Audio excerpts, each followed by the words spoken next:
kono suina feminye yerewolo debu sur les remparts o maw olu de be ambolokoro o lambe folini taninka alase uma anta fosa ko adresse à la nation be nga bi fene dondo e kwatote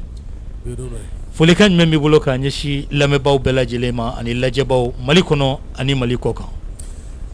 masami mali belajelen fo mali kono ani mali kokan ka foli se anga makroma u folen kɔfɛ an b'a ɲini u fɛ u ka dugawu kɛ Mali ka dugawu kɛ Maliyɛnw ye n ka so bɔlen kɔfɛ n bɛ n kɔrɔkɛ fo n'o Umaru Cɛfi Marigo ye tabarikala a fɔlen kɔfɛ grand frère national n'o Bukula ye k'a fo ale fɔlen kɔ n bɛ segin k'i yɛrɛ fo a diyara n ye ka segin k'an kɔrɔkɛ fo a ka cɛsiri la olu kɛra an kɔrɔkɛ ye minnu ka baara n'u ka wulikajɔ a ye arajola baara in kanu don an na kosɛbɛ tabarikala arajo ninnu ye nɛɛma dɔ de ye nɛɛma min ni Ala y'a d'an ma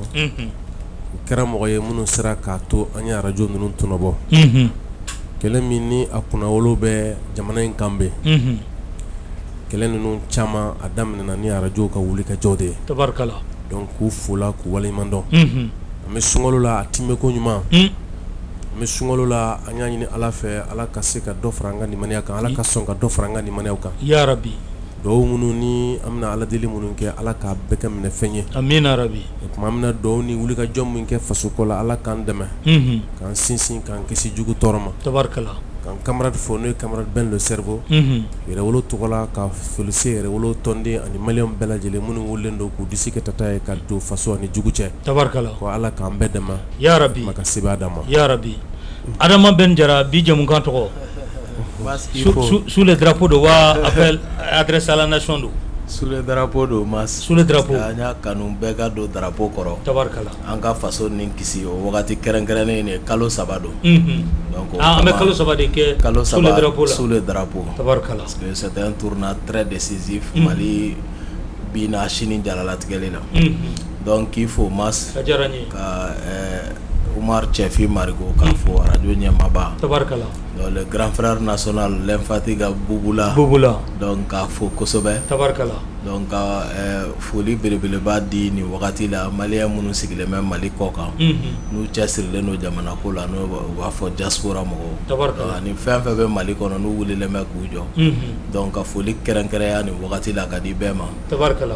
ko nin y'an donkan ye ni Ala sɔnna ma an bɛ kuma to e bolo direct la Adama Ben Jara an y'a ye k'a fɔ an ka ministre min bɛ n'o ye an ka jamana ni jamana wɛrɛ cɛ kɔɲa ɲɛnabɔli ministre Ablaye Diop a kumara bi fɛn min ye RFI sanfɛ bɔlɔlɔ kɔni minɛra ka ɲaga a ma bɛn maa caman ma yala e b'a bila minɛn jumɛn kɔnɔ i bɛ se ka mun fɔ ka da a kuma kan voilà ne b'a bila minɛn min kɔnɔ diɲɛ yɔrɔ o yɔrɔ ni nkalon bɛ dayɛlɛ ye min ni tiɲɛ bɔlen n'i fana bɛ se ka taa tiɲɛ fɔ i yɛrɛ kun kan ye mas i ka ɲi ko i wasa don o baara la a bɛ fɔ ko Ala bɛ kafiri kolo silamɛ ye donc maa min bilalen bɛ e yɛrɛ la o ka baarakɛminɛn n'i fana bɛ se k'o k'i ka kɛlɛkɛminɛn dɔ ye o ye kekunya dɔ ye an ka ɲi k'an wasa don min na kosɛbɛ tabarikala siɲɛta cogo dɔ bɛ yen mas ni Asimi yɛrɛ ka spécialité o de ye mɔgɔ minnu ye art martial kɛ olu b'a dɔn ko taichi de ye kɛlɛ min na i bɛ jugu yɛrɛ to fanga kɛ k'a yɛrɛ da donc o de ye nin Ablaye Diop a ye baara min kɛ a bɛ fɔ ne ma taichi diplomatique c'est-à-dire utiliser la force de l'ennemi contre soi k'a yɛrɛ to fanga kɛ k'a yɛrɛ bin donc an b'a fɔ ko 11 maître Diop donc an b'o de fɔ a ye baara min kɛ a ɲana fɔ k'a fɔ a ɲana non seulement u tɛna anw ka jamana kɔnɔdenw laɲini min kɛra ka RFI ni France 24 suspend parce que u bɛ radio Mille Collins baara waleyaw de kunna anw ka jamana kɔnɔ n'o ye ka maaw don maaw n'u hakiliw ni ɲɔgɔn cɛ ka kunnafoni cɛjugu cari ka manipulation kɛ pour que silasa min n'u y'o ŋaniya siri o bɛ se ka kɛ tiɲɛ ye cogo min anw ka jamana kɔnɔ donc u n'u ka jɔnya juru ka continuer anw kan k'an minɛ hakilina jɔnya juru la a bɛ fɔ min ma aliénation mentale ni an y'u bɔ kaban k'u tɛ aimé anw ka jamana kɔnɔ u bɛ ka continuer ka nkalon sigi an ka diɲɛ ɲɛfɛ n'an fana bɛ se ka taa tiɲɛw fɔ an yɛrɛ kun kan ye laɲini ye min ye f'i k'o de dɔn u suspendra min kama k'u kana continuer ka nkalon dɔw sigi sen kan bɛɛ ɲɛ bɛ o wililen bɛ Mura baara ɲumanba minnu kɛra ko k'olu bɛɛ don galama la donc an k'a bila an kun na ni nin y'a sɔrɔ u tun bɛ yan u ka autorités bɛ ka wuli ka jɔ minnu kɛ sur les tribunes internationales k'a ɲini k'u bɛ taa Nkara don Mali la o y'a ye bi kuma tigɛlen don u la Mali kɔnɔ nka kuma tigɛra olu la anw ye première victoire kɛ olu yɛrɛ ka instrument de propagande anw bɛ ka taa yen tugun ka taa mɔgɔw kunnafoni ka kunnafoni jɛlen di ni mɔgɔw m'a faamu dɔw b'a ye dɔrɔn a y'o kɛ aw yɛrɛ tilala ka kuma kan nka an bɛ kɛlɛ min na hakili jɔyɔrɔ ka bɔ a la dɛ il faut que an k'o de bila fɛn sanfɛ il faut que le cerveau remporte sur l'émotion fo hakili ka se dusu la kɛlɛ in kɔnɔna na dusu ka ɲi a b'a to i bɛ jɔ mais hakili b'a to i bɛ taa ɲɛfɛ dɛ donc o de la an ka ɲi ka ko in lajɛ ni basigi caman ye an b'a fɔ ose maître Ablaye Diop donc k'a ka taa n'a ye nin ye Tayisi Kane Kuyate an y'a ye k'a fɔ kunu aw jɛkulu caman farala ɲɔgɔn kan bourse du travail la e yɛrɛ ye a déclaration bayɛlɛma bamanankan na k'a lakale a caman kunu jɛkulu caman faralen ɲɔgɔn kan a bɛ taa jɛkulu mugan bɔɲɔgɔnko la maaw yɛrɛ ye a kumakanw mɛn Peace FM fiɲɛ siraw fɛ yala i bɛ se ka mun ɲɛfɔ an ye mun y'aw fara ɲɔgɔn kan nin waati in na. Merci ɲininkali diyara n ye nka yanni m'o jaabi Ablaye Diop ta yɔrɔ la Merci b'a dɔn wagati dɔ tun kɛra an kun y'a labɛn k'a fɔ ko Macron n'Ala ka jɛ ale tɛna deuxième mandat kɛ Faransi mais comme bɛɛ b'a kalama Faransi politique dankarilen don a la c'est à dire que Faransi politique bɛ ka taa cogo min na mɔgɔ ko bɛ ka don Faransi kɔnɔ kosɛbɛ o nɔ kan an bɛ Macron ɲini wagati min na k'an b'a to a kana deuxième mandat sɔrɔ o y'a sɔrɔ a kun kɛlen don k'an sɛgɛn kosɛbɛ mais comme an y'a dɔn se kɛra ale la fɛɛrɛ t'a bolo min bɛ se ka an sɛgɛn sisan ale ka deuxième mandat sɔrɔ an bɛ tɛgɛrɛ fɔ o de la an bɛ tɛgɛrɛ fɔ ale ka deuxième mandat sɔrɔ parce que ale ci cogo dɔn voilà an b'ale ci cogo dɔn donc o kama ni bɛnni ko ka hakili bila ko ɲɛma kɛlɛ de don kɛlɛ kɔnɔna na u kana don anw ni ɲɔgɔn cɛ ka kuma jugu fɔ min bɛna kɛ debafuya ni ɲɔgɔn cɛ an y'o bali an ye tɛgɛrɛ fɔ gouvernement kun la sisan olu de bɛ boli la k'a fɔ k'a dayɛlɛ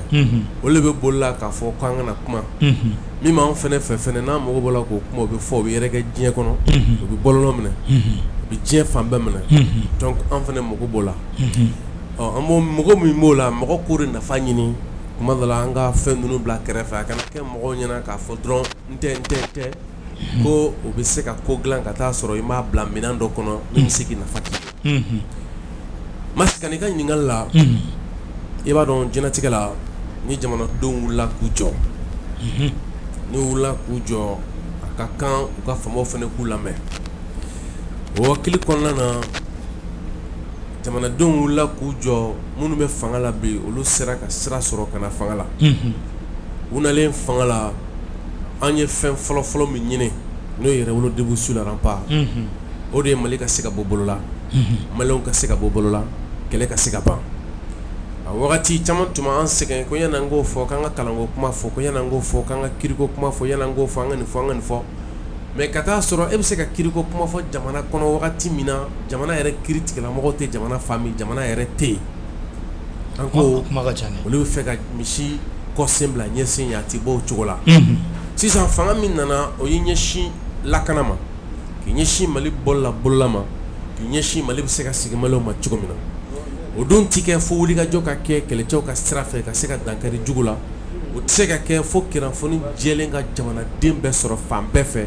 minnu bɛ ka dɛmɛ don tiɲɛnikɛlaw ma n'u t'a kalama ou bien minnu bɛ ka dɛmɛ d'u ma ni sira wɛrɛ ye parce que tiɲɛnikɛlaw ye fɛɛrɛ min sɔrɔ o de ye u sera ka t'u benbe bɛɛ kan diyagoya i bɛ cɛbɔ kɛ k'a d'u ma diyagoya i bɛ wari bɔ k'a d'u ma donc finalement u kɛlen don k'a fɔ k'u bɛna jamanaden minnu lakana walima u kɛlen don k'a fɔ k'u bɛna diinɛ bolo jamanaden minnu kan u nana balo olu la donc jamana donn'o kɔnɔ san 10 bɔɲɔgɔnko o san 10 bɔɲɔgɔnko kɔnɔna na tiɲɛnikɛlaw ni mɔgɔw durukora ɲɔgɔn na parce que u y'a ɲini du bɛɛ fɛ ko du bɛɛ ka cɛbɔ kɛ bi cɛbɔ kɛ n'o ye ka mɔgɔ d'u ma min bɛ du ka tɔn na en même temps fana olu bɛ lihala min kɔnɔ u bɛ faamu min kɔnɔ u bɛ ko min kɔnɔ bɛɛ ka don sira kan donc n'o kɛra sisan k'a daminɛ décembre la ka na fo sisan na an ka jamana ye ɲɛda kura sɔrɔ o ɲɛda kura sɔrɔlen ye kɛlɛcɛw ta sira fɛ jigiya kura sɔrɔlen o ni kɛlɛcɛw kelen don k'u lamin ni kɛlɛ yɛrɛ sebaya sɔrɔli ye wagati kɔnɔna na o bɛ ka sebaya sɔrɔ jugu kan a yira ko sebaya min n'o bonyana k'o kundama cari diɲɛ kɔnɔ o kɛra min kɛra kɔsa in na mura o min kɛra mura dɔw de wulila politiki sira fɛ jamana yɛrɛ kɔnɔ yan dɔw wulila kunnafoni dili sira fɛ jamana kɔnɔ yan komi jamana kɔ kan dɔw fana wulila faransiya m'a dɔn ale sɔnkɔrɔ ne nin kofasugu kɛra dɔrɔn kabi Aguelok Amadu Tumani Ture y'a fɔ ko n'a sɔrɔ ko min kɛra Aguelok ko fanga de tun y'a kɛ k'u tun bɛna fɛɛrɛ bɛɛ kɛ yaasa ka wuli ka jɔ kɛ ko ka Mali bagabaga walima ka tɔɔrɔ ta ka ɲɛsin Mali ma donc comme an b'u sɔnkɔrɔ dɔn an sɔminen an y'a fɔ an ka fara ɲɔgɔn kan u k'a dɔn ko malidenw b'u ka kɛlɛcɛw kɔ o k'a dɔn ko waleya min kelen filɛ nin malidenw ka waleya ɲininen de don wa an b'an yɛrɛ a kɔnɔ wa an b'a dɔn ko minnu tanyana minnu fagara ko la minnu minɛna ko la tiɲɛnikɛlaw de don minnu ye tɔɔrɔ sigi an kan donc wuli ka jɔ nɔ kan malidenw ye ɲɔgɔn sɔrɔ bourse de travail kɔnɔna na ka laselibaw kɛ ka kɛɲɛ ni ko tɛmɛna sira minnu fɛ o ni malidenw kan ka tɛɲɛ ni malidenw kan ka se ka min faamu a ko la o de tun ye kunun lajɛli tabarikala o ɲininkali nɔ kan yala Adama Ben nin b'a yira k'a fɔ nin kulu belebeleba ninnu bɛɛ farala ɲɔgɔn kan aw bɛna bɔliw de boloda walima baara bɛna kɛ mun de ye sisan voilà mas an ye fara ɲɔgɔn kan min boloda non seulement message fort do parce que an y'a ye kɛlɛ évolution b'a la quoi étape de do donc bi an bɛ yɔrɔ min na Faransi ka jɔnya juru tun bɛ an kan na wolomasiri tabaw ka sira fɛ n'o ye souveraineté militaire ye o tigɛra ka bɔ yen au même moment an ka armée ye sebaya de sɔrɔ jugu kan kabiri terrorisme ye nin forme kura in ta farafinna bɛɛ ni ɲɔgɔn sebaya ma sɔrɔ terrorisme kan c'est la plus grande victoire militaire sur le terrorisme en Afrique kabiri terrorisme ye nin forme kura in ta parce que terrorisme ye nin forme kura in ta diɲɛ wagati labanw na 2001 Irak fɛngɛ ninnu kɔfɛ wulili min kɛra ka taa dankari Irak la terrorisme ka nin forme kura sinon a bɛ yen kabiri 1700 wagatiw la mais a ye nin forme kura min ta n'u b'a wele ko guerre asymétrique n'a taara Nigériaw don ɲɔgɔn na ka Libyw don ɲɔgɔn na o forme kura in talen a fɛ victoire ba ma kɛ farafinna terrorisme kɛlɛli la ka tɛmɛ nin kan donc o kama mun baara bɛ bila sen kan parce que il faut reconnaître que min bɛ senna bi don tɛmɛlenw la Jean-Yves Le Drian ye lase dɔ kɛ parce que lase ninnu tɛ fu ye quoi u bɛɛ bɛ bila u minɛn de kɔnɔ u ka ɲi ka labaara cogo min ni hakilinaw ye k'u kɛ ten ani kunbɛnli min ka ta k'u sɛgɛrɛ k'o kɛ Jean-Yves Le Drian ko Mali ka bon ni Faransi ye siɲɛ 3 o tɛmɛnen kɔfɛ ko Mali la ko sudisiw n'u ka faamuyali don ko centrisiw k'olu ye faama ye filaw ye k'olu n'u ka faamuyali don ko nordisiw k'olu fana n'u ka faamuyaliw don k'o ye rébellion Touareg ye ka siya ni fɛnw di fɛn bɛɛ ma i b'a yira k'a fɔ wagati kelen na mouvement de libération de l'Azawad o kuma bɛ fɔ o wagati kelen na mouvement de libération de Masina o kuma bɛ fɔ donc kuma la surunya la u ka général dɔ fana tun bɛ yen min tun ye MINUSMA ɲɛmɔgɔ dɔ ye ko Pinatel o fana y'a fɔ ko Mali la yan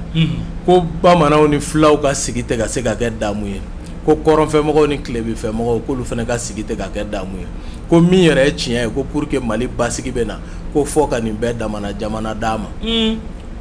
clairement a wagati an ye conférence de presse kɛ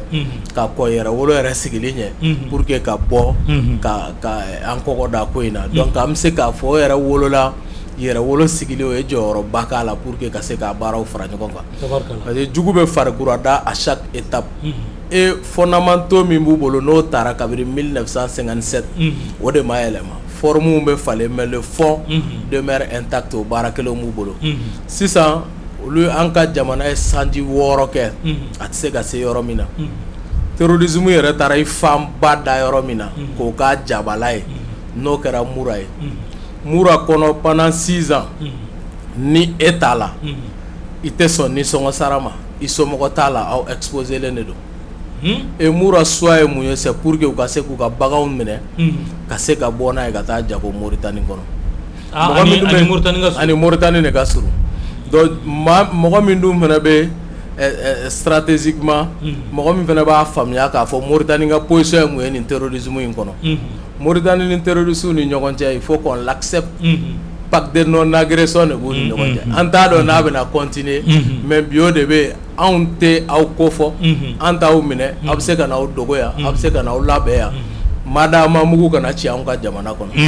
u fana tɛ mugu ci ye u dogo yɔrɔ ye ye u labɛn yɔrɔ ye u kɔsɛmɛ yɔrɔ ye u bɛ taa mugu ci Maliw ni Nigeriw kɔnɔ ani Burkinaw kɔnɔ mais a labɛn fanba bɛ kɛ Mauritanie kɔnɔ donc Mauritanie n'a gana u bɛ boli ka don ye Mauritanie y'u ka tɛmɛsira ye et au côté de cela n'i ye terrorisme financement clés fana ta i b'a ye ko trafic de drogue fana b'a la donc Mauritanie dun fana o jamana ba ye diɲɛ kɔnɔ bi min tɔgɔ fɔlen don Sahel jamanaw la minnu fana bɛ o baaraw kɛ donc zone ma choisi kun fɛ ten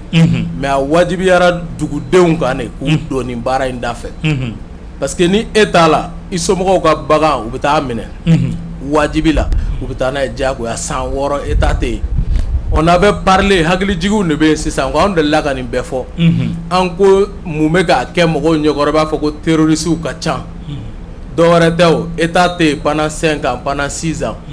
mun tora denmisɛnnin fitininw de bɛ na e ma fitiri fɛ a ye wuli ka don so kɔnɔ a y'aw ka pantalon tigɛ a ye bosi bila o kɔ a ye na ni sagaw ye a ye nisɔngɔ di a ye na n'aw ka bagan maralenw ye a y'aw ka sɛnɛfɛnw dafalen a y'aw ka jiginɛ dayɛlɛ a ye nin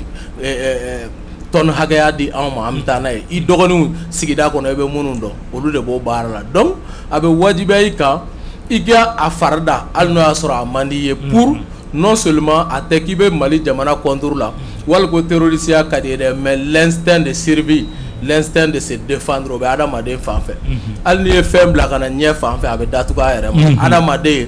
n'a kɔnɔ ganna ye a bɛ yɛrɛ ɲini bolo da n kun bɛ kisi cogo di i balimamusow bɛ na minɛ u bɛ don diyagoya furu la e sigilen ɲɛna i dɔgɔninw fɛ mun bɛ jigin i kɔnɔ an fana ka don nin kulu la pas parce que kulu in ka di n ye mais ça reste le seul moyen de défense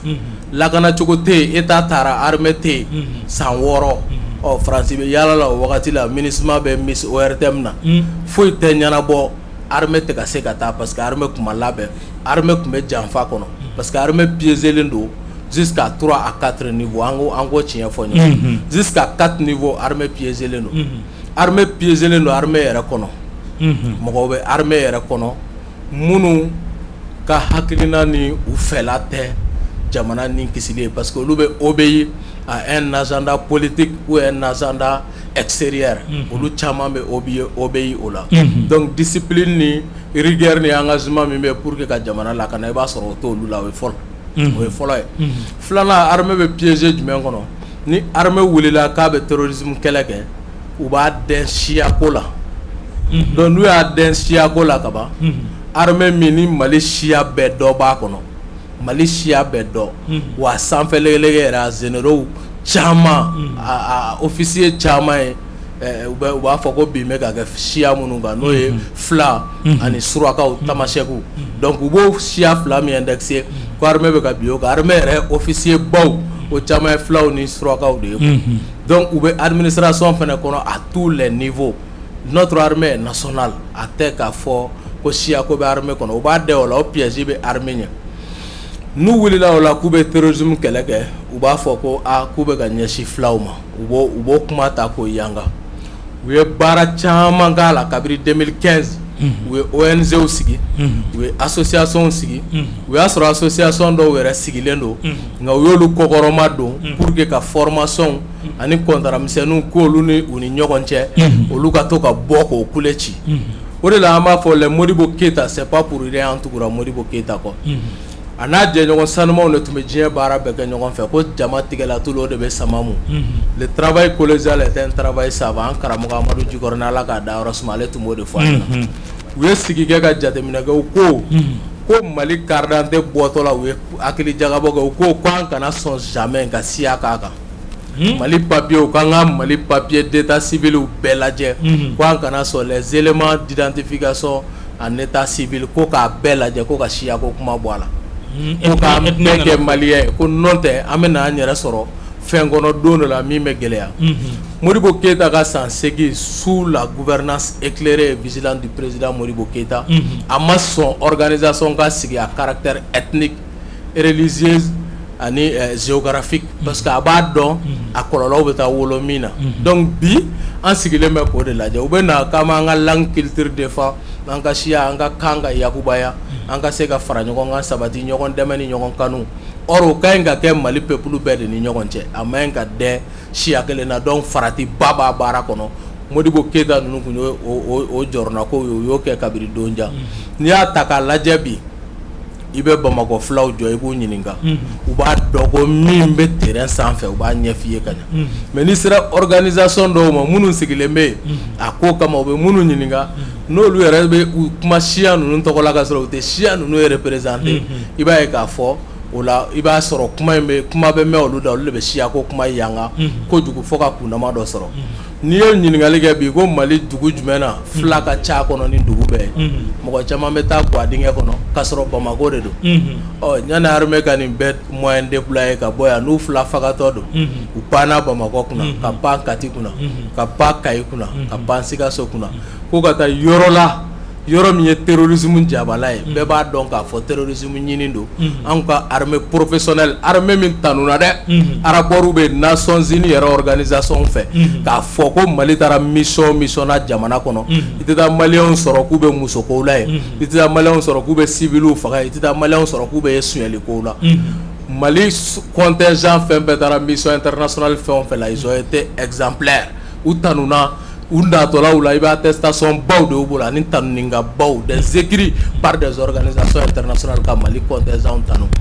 u ka officier minnu n'u b'a fɔ k'olu bɛ droit de l'homme cours di dɛ olu ye kalan minnu kɛ école de guerre minnu na an ka officiers formera yen donc ils ont quel intérêt l'armée a quel intérêt de se dresser contre une ethnie contre une communauté malienne a nafa foyi t'a kan i b'o ɲininkali poser dɔrɔn i bɛ taa ɲɛfɛ nka f'u ka kɛlɛ sɛmɛ ko dɔ la min bɛ se k'u daga n'i ye fulaw lajɛ fulaw ka ca ni Afrique communauté bɛɛ ye la première communauté africaine ce sont les Peuls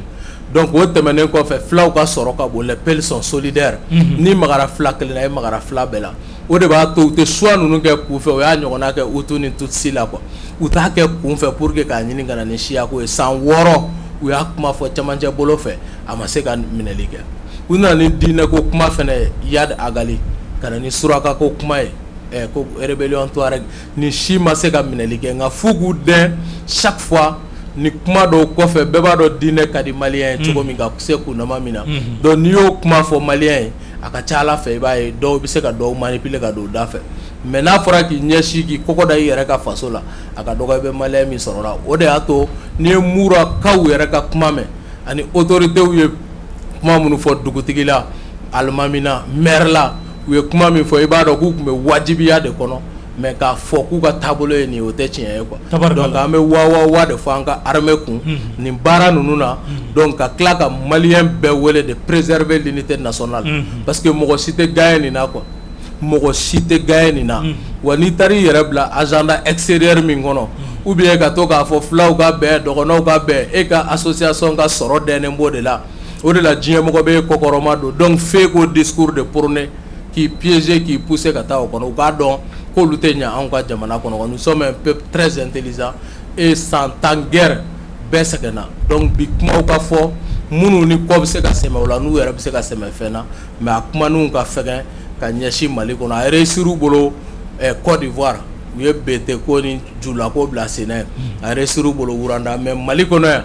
walayi an bɛ min f'u ye siya ko tɛ réussir Mali kɔnɔ yan u bɛ fɛ ka rébellion peli ko kuma min fɔ yɛrɛ sɛgɛn don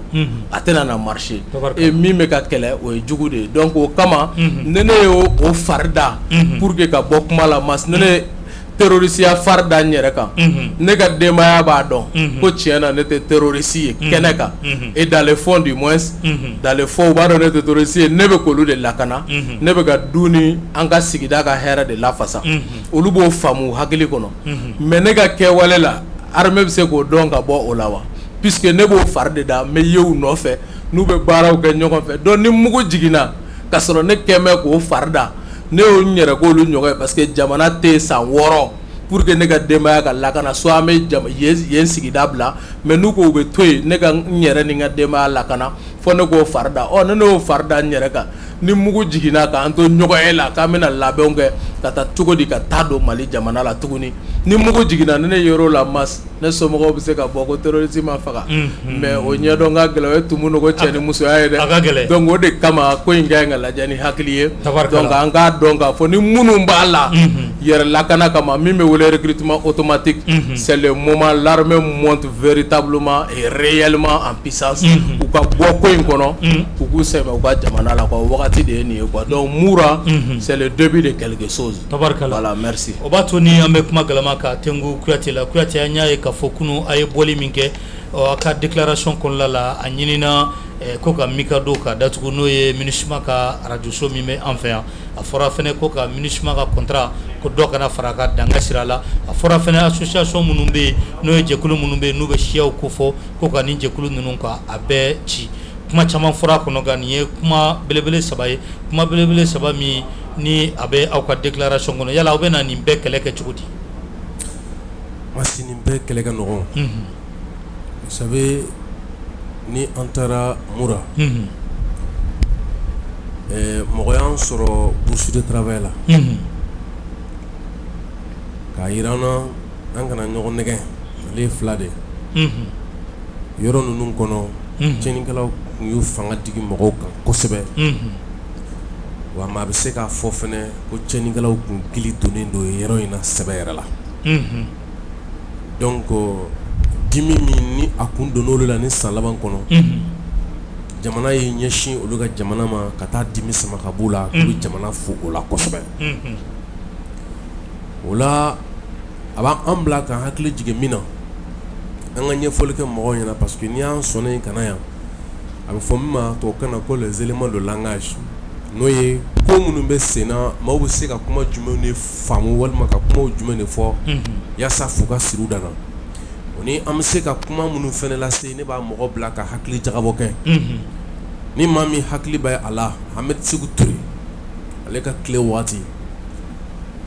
en 1993 wagati min na u bɛ ka taa don Wuranda la yanni ka s'o ma en 1990 mɔgɔ caman b'a mɛn ko a bɛ fɔ ma ko 5e colonne ma 5e colonne ye Guinéen minnu ni a bɛ ye k'a fɔ ko u b'u wele ko opposant olu marifa dira min ma minnu ma Faransi fɛ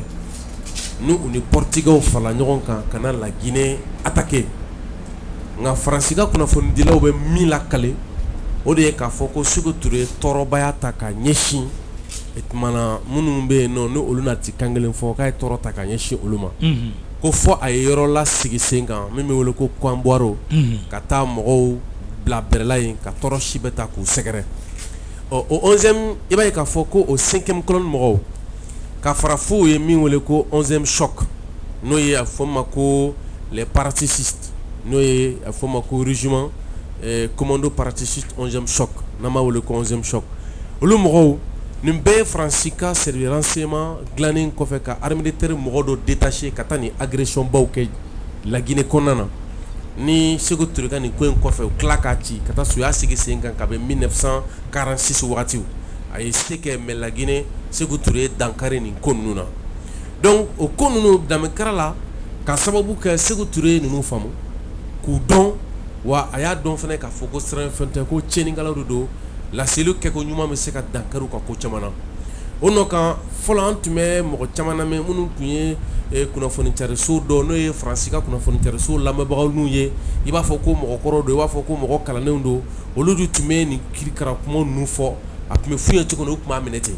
mais u tun b'o kuma minnu fɔ o wagatiw yɛrɛ n'i seginna k'a dɔ lamɛn sisan i b'a dɔn k'a fɔ ko n'u tun ye manamanakan de ye parce que i b'a ye k'a fɔ tiɲɛ yɛrɛ la jamana attaquer mɔgɔw fɛ minnu yɛrɛ jamana den dɔ ye marifa de b'u bolo ka tila k'a fɔ olu ma ko opposant e kabako kuma dannen donc o bɛ cogo min na i b'a ye k'a fɔ sisan o fɛɛrɛ kelenw de tigɛlen don ka ɲɛsin Mali ma o fɛɛrɛ min tigɛlen don ka ɲɛsin Mali ma komi n'a fɔ Kamara bɛɛ n'a fɔ ka kuma na cogo min na Modibo ninnu ka wagati olu nana sɔrɔ farajɛ kelen don ka siya ko ni bɔrɔ ko de bila ɲɛfɛ an ka jamana kɔnɔ o de kama mɔgɔ minnu b'a fɔ ko je me nomme Kuyate Sidiki o ye farajɛw ka laɲini cogo de ye m'a fɔ ma Jara Ben Adama farajɛw tun b'a fɔ ten de parce que jamu de peut bila ɲɛfɛ sisan ka tɔgɔ tugu a la mais Modibo ninnu nanen olu de y'a bɔ o la ka na tɔgɔ de fɔ sisan ka sɔrɔ ka jamu tugu o la donc o bɔlen kɔfɛ ka na yira ko Mali sibiri ɲɛ kelen maliyɛnw de ta don mɔgɔ jɛ tɛ ani mɔgɔ jɛ tɛ Mali de ta don donc ni Mali ta don fanga de b'a kɔlɔsi ka tila kana yira san k'a fɔ ko maliyɛn bɛɛ de lajɛlen an bɛ wele tɔgɔ min na an foroba tɔgɔ o de maliyɛn ye donc o kelen fɛrɛ kɛra ka siya ko bɛɛ bɔ an ka ko la c'est pourquoi hali sisan an ka jamana sariya a t'a la dan ko mɔgɔ ka tɔn sigi tɔn min ni a bɛ siya ko de fɔ mais u bɛ namara don kuma na ni min ye u b'a sigi sariya sɛbɛn d'u ma ko u bɛna an ka jamana ka culture n'o ye siyaw ka culture de da développer mais a nana ye kɔsani na ni kɛlɛ ninnu kɔnɔ kɛlɛ ninnu juguya yɔrɔ dɔ ye jumɛn ye c'est que nin kulu ninnu de bɛ wuli ni maliyɛn fagara olu tɛ kulo ko maliyɛn fagara dɛ olu bɛ kulo de ko anw dɔ fagara c'est-à-dire que ni min ma kulo ko dɔgɔnɔ fagara u bɛ kulo ko fila fagara walima u bɛ kulo ko tamasi fagara walima ko bamanan fagara walima ko maninka fagara donc sisan anw bɛ min kɔnɔ anw de ko fagali min bɛ ka kɛ maliyɛn ka bɔta la maliyɛn jeli ka bɔn tiɲɛni fɛ nafa foyi t'a la donc sisan laseli kɛra ka jateminɛw kɛ k'a ye ko a kulu caman bɛ yen olu yɛrɛ bɛ sɔn hali k'u bolo mana bɔ jamana den wɛrɛ fɛ siya kunda jamana kɔ kan u ka marifaw u ka wariw ni fɛnw ɲini u ka taa sigi farajɛw ka arajow la ka taa kumaw fɔ kuma minnu ni a bɛ na ni futinɛ ni kɛlɛ ɲagani ni fɔcogo jugu ye parce que bɛɛ bɛ k'a ɲini sisan k'a fɔ ko ale bɛ a yɛrɛ lafasa ka ala ko i bɛ ka min lafasa o ye tiɲɛnikɛla dɔ de n'o tɛ n'i taara fulaw cɛ la fulaw b'a fɔ ko terrorisme ye min da olu kan a ma da maa wɛrɛ kan effectivement n'i ye jateminɛ kɛ i b'a ye k'a fɔ misibaw sagabaw o ni sɔnni minnu bɛ bolola bi a caman ye mɔgɔ bɛ se k'a fɔ ko fulaw dagayɔrɔ don maintenant i b'a ye k'a fɔ mali fɛnɛ kɔnɔ kabako kɛra mun ye i tɛ mali dugu si ta k'i bɛ se k'a fɔ ko nin dugu in a tigi ye ninnu de ye k'olu ka ca ka tɛmɛ jamana siya tɔ wɛrɛ minnu bɛɛ fara ɲɔgɔn kan o la c'est pourquoi i b'a ye k'a fɔ maliyɛn bɛɛ minorité de i bɛ taa yɔrɔ dɔ la i bɛ taa sɔrɔ bamananw ye minorité ye i bɛ taa yɔrɔ dɔ la i bɛ taa sɔrɔ maninkaw ye minorité ye i bɛ taa yɔrɔ dɔ la i bɛ taa sɔrɔ kata donc i b'a sɔrɔ hali yɔrɔ min bɛ ye k'a fɔ ko nin ye maninka dugu de ye n'i ye siyaw tɔw fara ɲɔgɔn kan o dugu kɔnɔ i b'a sɔrɔ olu fana ka teli ni maninkaw ye donc i b'a sɔrɔ mali de kɔnɔ yan maaw ye minorité ye hali yɔrɔ min bɛ ye k'a fɔ k'o y'i bɔ dugu ye ou bien yɔrɔ min bɛ ye k'a fɔ ko nin ye maninka dugu ye ou bien ko nin ye fila dugu ye i bɛ kɛ minorité ye mali de kɔnɔ i b'o ye yan tellement que mosaïque de ethnie de b'anw fɛ yan o kɛra sababu ye sisan mɔgɔw sigira sigi cogo min na i tɛ se ka mɔgɔw bɔ ɲɔgɔn na bilen parce que dɔ i b'a sɔrɔ sa dɔ ye maninka ye filamuso de b'a kunna a mamuso i b'a sɔrɔ o ye fila ye ka taa an b'o cogo ni la ten donc i b'a ye k'a fɔ n'i ko k'i bɛ nin ko fasa an ka jamana in kɔnɔ nafa foyi t'a la donc sisan an nana jateminɛ kɛ k'a fɔ ne a bɛ fɔ o ma ko les 10 commandements du jour c'est-à-dire que les 10 commandements du journaliste n'a bɛ fɔ ko la déclaration de droits et devoirs des journalistes min sigira sen kan ministre kabi 1970 wagati mais journaliste ka baara ye tiɲɛ fɔ de c'est pourquoi a commandement fɔlɔ-fɔlɔ ye jumɛn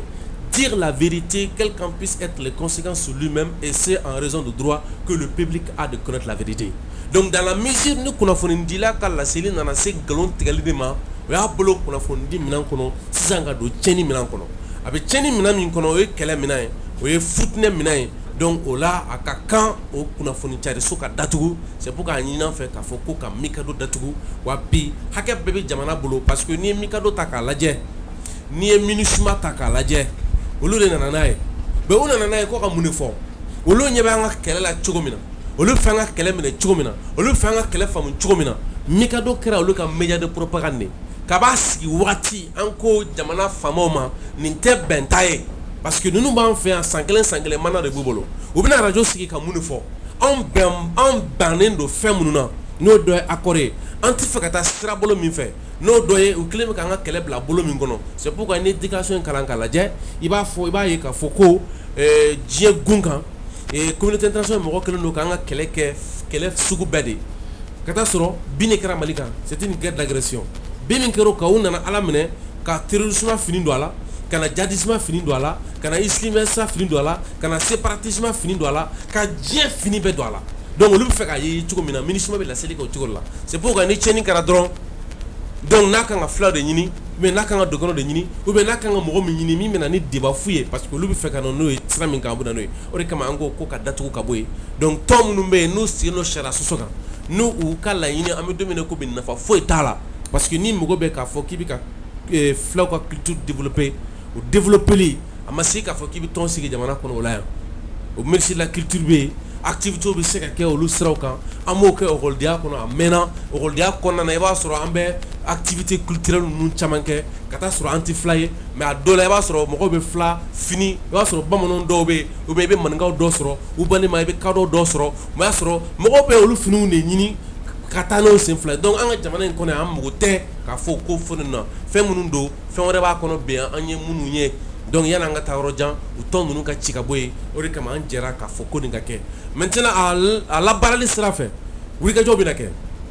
lamagabaw bɛ na kɛ mais ka taa faamaw fana kuma ɲɔgɔnya point par point nin fɛn minnu fɔlen filɛ nin anw fana ka ɲinini nin komi an ka kulu ninnu kɔnɔ siya bɛɛ b'a kɔnɔ donc a siyaw fana bɛ kibaruyaw sɔrɔ ka na degun minnu b'a ko kɔnɔna na olu degun ka sigi mais ma se k'a lajɛ Mali kɔnɔ yan nɔ n ko mɔgɔw bɛ taa tɔn sigi fo k'a da jamu ma cɛ o bɛ yan fo damu fo mɔgɔw y'a ɲini sisan ka taa tɔn sigi fo ka da jamu ma mais i bɛna ye k'a fɔ kabako ye mun ye a si tɛ yen ko min bɛ sinankunya don ba la min kɛra nafa fɛn ye ka kɔn kunun ye ka kɔn bi ɲɛ a tɔn jumɛn bɛ yen ko min bɛ sinankunya don ba la a tɔn jumɛn bɛ yen ko olu minnu bɛ k'a ɲini k'u bɛ taa fo ka jamuko ta k'o yanga sanfɛ han o jamuko tayɔrɔ ye fɛn minnu ye est-ce que u bɛ jamu lakamu ni jamu tayɔrɔ ni a nayɔrɔ ni a bɛ fɛn minnu kofɔ est-ce que u b'a dɔn wa i bɛ taa fɔ sisan ko Koyita mais Koyita a bɛ jamu min dama min kofɔ e b'o dɔn wa n'i ko Tarawele a b'a kofɔ ka taa jamana minnu kɔnɔ diɲɛ fan fɛ e b'o dɔn wa est-ce que jamu fɔlɔ-fɔlɔ ye jamu jumɛn ye donc ni jumɛn dɔrɔn olu bɔra sira minnu fɛ a bɛ jamu nacogo dɔn wa ka t'i sigi ten dɔrɔn ko ka jamuko labaara i b'i yɛrɛ ɲininka a bɛ mun de ɲinina quoi ka taa sɔrɔ Mali min y'an bɛɛ dogotu ye Mali min y'an bɛɛ ta ye Mali ko b'i bolo sira jumɛn kɔnɔ donc finalement nin ko minnu bɛ ka taa tan nin tɛ an ka koya taabolo ye ni anw ye min sugandi an ni ɲɔgɔn cɛ o ye malidenya de n'o ye communauté de destin o malidenya ye mɔgɔ k'o bila sanfɛ o maliko ye mɔgɔ k'o bila sanfɛ siyako in an k'o to an sɔnnɛmɛ la maintenant o siyako in danbe min n'a tun b'o kofɔ a tun bɛ hɔrɔnya min kofɔ a tun bɛ yɛrɛminɛ min kofɔ a tun bɛ kodɔn min kofɔ o ka labaara enquête wale ni an ka laseli kɔnɔna na mais maa minnu yɛrɛ tɛ siyaw kɔrɔ dɔn tɔnw sigilen don bi pour que ka se k'a ko yɛrɛ tɔ bɛɛ la tiɲɛ parce que n'i y'u ka déclaration ninnu mɛn i b'a dɔn k'a fɔ a caman bɛ yen u tɛ ko kalama an ka jamana in tabiya kɔnɔ quoi c'est pourquoi n'i y'a ye an ka mɔkɛw anw tulomasimaw ye muso caman furu u ye muso caman furu c'est parce que u ka du kɔnɔ masakɛ tun b'anw fɛ yen nɔ u ka du kɔnɔ i kun tɛ se ka siya sɔrɔ u ka compteur la min furumuso dɔ t'u bolo u ka kabila bɛɛ i b'a sɔrɔ u ka compteur bɛɛ masakɛw tun bɛ yan i b'a sɔrɔ siya tun bɛ u ka compteur la n'a bɛ bɛn 14 ma o muso 14 b'u bolo juste pour que badenya ni sindiya o ka kokɔrɔ dɔn ni a bɛ fɔ min ma sinankunya a bɛ fɔ min ma sigiɲɔgɔnya a bɛ fɔ min ma buraɲɔgɔnya kanuɲɔgɔnya siraw fɛ minnu bɛ tali kɛ nimɔgɔniya ni fɛnw na mais o de nimɔgɔniya ni o sinankuyaw bɛ ka tunu wagati min na o wagati de bɛɛ bɛ n'i to ko n siya siya siya ye jumɛn ye jamana kɔ siya ye jumɛn ye danbe kɔ siya ye jumɛn ye bɔkɔrɔ kɔ donc pratiquement o ko minnu bɛ sen na ne ma nafa b'a la c'est pour que à chaque fois n'an wolola kɛnɛ ninnu kan depuis bi ma se an ko an m'a majanya nin ko ninnu na parce que labantaw tɛ n'a kokora jamana na aw farali ye o ye jɔ k'an ba kɔnɔ de ye. tabarikala Adama Bɛn an y'a ye k'a fɔ an ka minisiri min bɛ yen n'ale ka caw ɲɛsinnen don jamana yɛrɛ wolomasiri tabaw ka koɲɛw ma n'o ye ministre de la défense ye an ye kibaruya sɔrɔ ko a bɛ turukikaw fɛ yen yala kisɛ b'a a kibaruya la a bɛ yen halisa walima a nana de. kisɛ b'a a kibaruya la a kibaruya balolen don. A balolen don. donc a balolen don. a bɛ Turki. a bɛ Turki. a ta kun ye jumɛn ye. a taara tigɛdi ɲɔgɔnya min bɛ ani Turki ni ɲɔgɔn cɛ. wolomasiri tabagaw ka bunakun kan. a taara o siratigɛ fɛ. o nɔ ka kɛlɛkɛminɛn dɔw fana bɛ yen. halisa. kosɛbɛ turukikaw fɛ yen. a ma ban ko a bɛ fɔ de ko nouveau arrivage. don o don de bɛ fɔ masse. dɔwɛrɛw bɛ nalen. don o don armée de l'air ka magasin bɛ ka garni ka taga fɛ de. parce que n'i bɛ fɛ i ka bonya. n'i bɛ fɛ i ka bonya. wolomasiri tabagaw ka sira kan. donc i bɛ fɛn damadɔw bɛ yen. i b'i wasa don olu la. i b'i wasa don kɛlɛkɛcɛ la. i b'i wasa don u ka formation na a ka adapter au défi de l'air c'est-à-dire terrorisme bɛ ka forme minnu ta. a ka adapter o kɛlɛ cogoyaw la. o tɛmɛnen kɔ i b'i wasa don homme ka moral n'u ka discipline na dans les rangs et au front et au-delà de cela i b'i wasa don kosɛbɛ kɛlɛkɛminɛnko la. donc armée n'a fora armée monte en puissance donc ni bɛɛ élément de ta ka faraka donc pour que armée ni a yɛrɛ ka population se ka ɲɔgɔn minɛ population civile ka ɲɔgɔn dɛmɛ kɔnɔ et u b'u ka rôle ye min ye u b'o baara kɛ ka se ka population lakana ka jamana lakana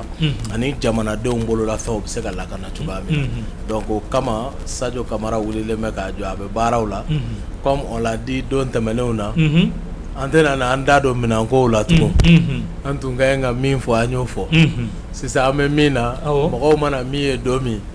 u k'u wasa don o la parce que an sera o wagati la sa quoi kuma dɔw la kuma dɔw tun ka ɲi ka fɔ an fɛ hali n'o y'a sɔrɔ an tɛ surasiw ye mais ni surasiw bilala jamana sanfɛ lege la u tɛ kuma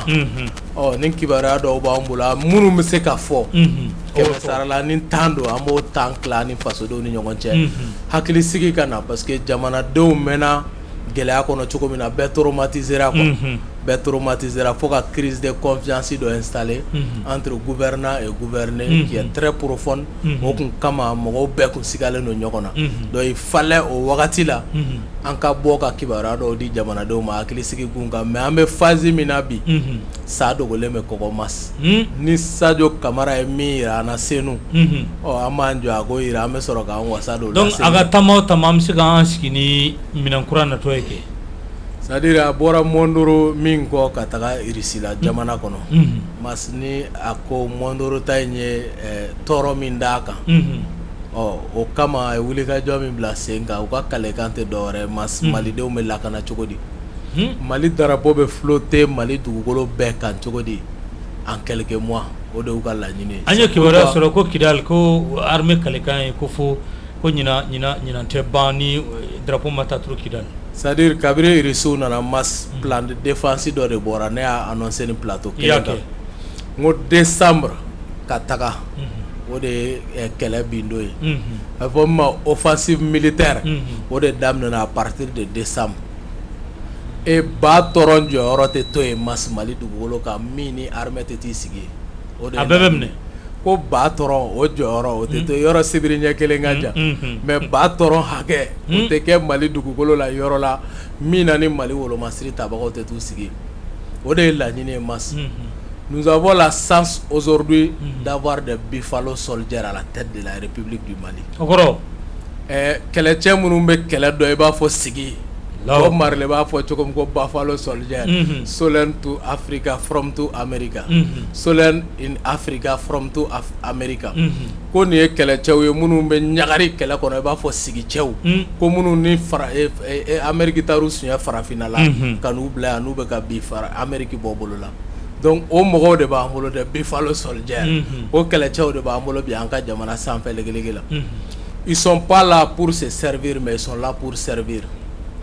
Ni kuma ni exaction ko kuma fɛn o fɛn bɛ yɔrɔ yɔrɔ mas min kɛra kunna sini Nations Unies na o b'a diya bɛɛ ma laɲini ye mun ye laɲini ye kɔsa in na ne Jeune Afrique ka article ta k'a lajɛ u bɛ Sadio Kamara ani Assimi u bɛ k'olu de cibler comme Sadio de ye Irisi la produit ye u bɛ ka Sadio cibler kosɛbɛ u ye a ye k'a ni Irisiw ka tigɛ di ɲɔgɔn ma o artisan principal o ye Sadio Kamara ye donc wolomasiri tabaw ka koɲa en tant que ministre de la défense o ko bɛ Sadio bolo le chef suprême des armées o ye Assimi ye laɲini jumɛn bɛ nin ko bɛɛ kɔfɛ u y'a ta ka u ye jamana ɲɛmɔgɔ kɛlɛ k'a daminɛ kabiri Yasser Arafat Kadhafiw ka na fɔ Laurent Gbagbo ma u b'u bɛɛ kɛlɛ ka tila ka fɛn dɔ de ɲini n'a bɛ f'o ma ko mandat d'arrêt international ka se k'o ta cogo min k'o da u kan pour u ka se k'u bɔ olu ɲɛ u ka siran olu bɛ laɲini min na ka se k'o sɔrɔ Faransi ma a ka mot laban fɔ ni avant dernier kata de le dernier kata c'est à Kidal et c'est une question de quelques mois masse mais comme on l'a dit armée ka planification de défense du territoire kɔnɔ on n'est pas habilité autant ka baara ye k'o fɔ en amont sinon an b'a dɔn don min na Mali drapeau bɛ turu Kidal kɔnɔ o don dɔnnen don o don dɔnnen don wa fɛn t'a jɛ i b'a fɔ an ye centre t'a fɔ cogo min a y'o fɔ limi kɛ yan wa Kidal t'a b'o cogoya kelen na mas an ka taa dɔrɔn min ka gɛlɛn o ye danaya de jamanadenw ka da u ka jamana ɲɛmɔgɔw la n'i ye baro kɛ Assimi Goïta fɛ ou bien Sadio Kamara fɛ ko France taara ni résolution ye Nations Unies na ko k'a fɔ ko Mali bɛ sila sala n'o ye génocide ye ou bien exaction na ko ka mandat d'arrêt da Sadio Camara ko en tant que ministre de la défense Assimi Goïta en tant que chef suprême des armées k'u yɛrɛ ka jateminɛ n'u ka laɲini ye mun ye u ko olu bɛ min ɲinina masse a ka fɔ dɔrɔn olu bɛ bɔ yen don min ko Mali libéré la Maliyɛnw lakana la mais ni kaso de don armée yɛrɛ surasi ka serment ye jumɛn ko n bɛ nin di ko ka mɔgɔ wɛrɛw ni lakana fasodenw ni lakana ni kaso dɔrɔn de b'olu bolo olu ɲɛ yɔrɔ kɔni mas a t'u lajɔ donc u labɛnnen don o bɛɛ kama bilahi u labɛnnen don o bɛɛ kama parce que c'est des gens convaincus u tɛ k'u yɛrɛ ɲini quoi n'i b'i yɛrɛ ye i b'a fɔ n bɛ nin ko in kɛ mais ni kana to a la n bɛ nin ko in kɛ n kana taa kaso la a la quoi Kabri mort n'a pas peur de couteau. Quand on est assis par terre, on ne peut plus tomber. On est tient. Donc nous nous voulons que ou take au détaillé quoi. C'est pourquoi je dis que ambe dynamique minasisa ambe élan min kono bi. O élan ka bo bi Occident autorité ou ma quoi. Ou take anga élan ou take anga niveau de détermination. Parce que en sonne no kele ma quoi. Ni jamana deo jamana bora nogola. A génération dɔ bɛ sɔn ka sacrifice dɔ kɛ pour que a bɛ fɔ a jamana bɔra nɔgɔ la. Ça c'est dans tous les pays du monde. Jamana si ma bɔ nɔgɔ la min ni sacrifice de ma kɛ. A bɛ b'a fɔ bi Mali b'o gun de kan.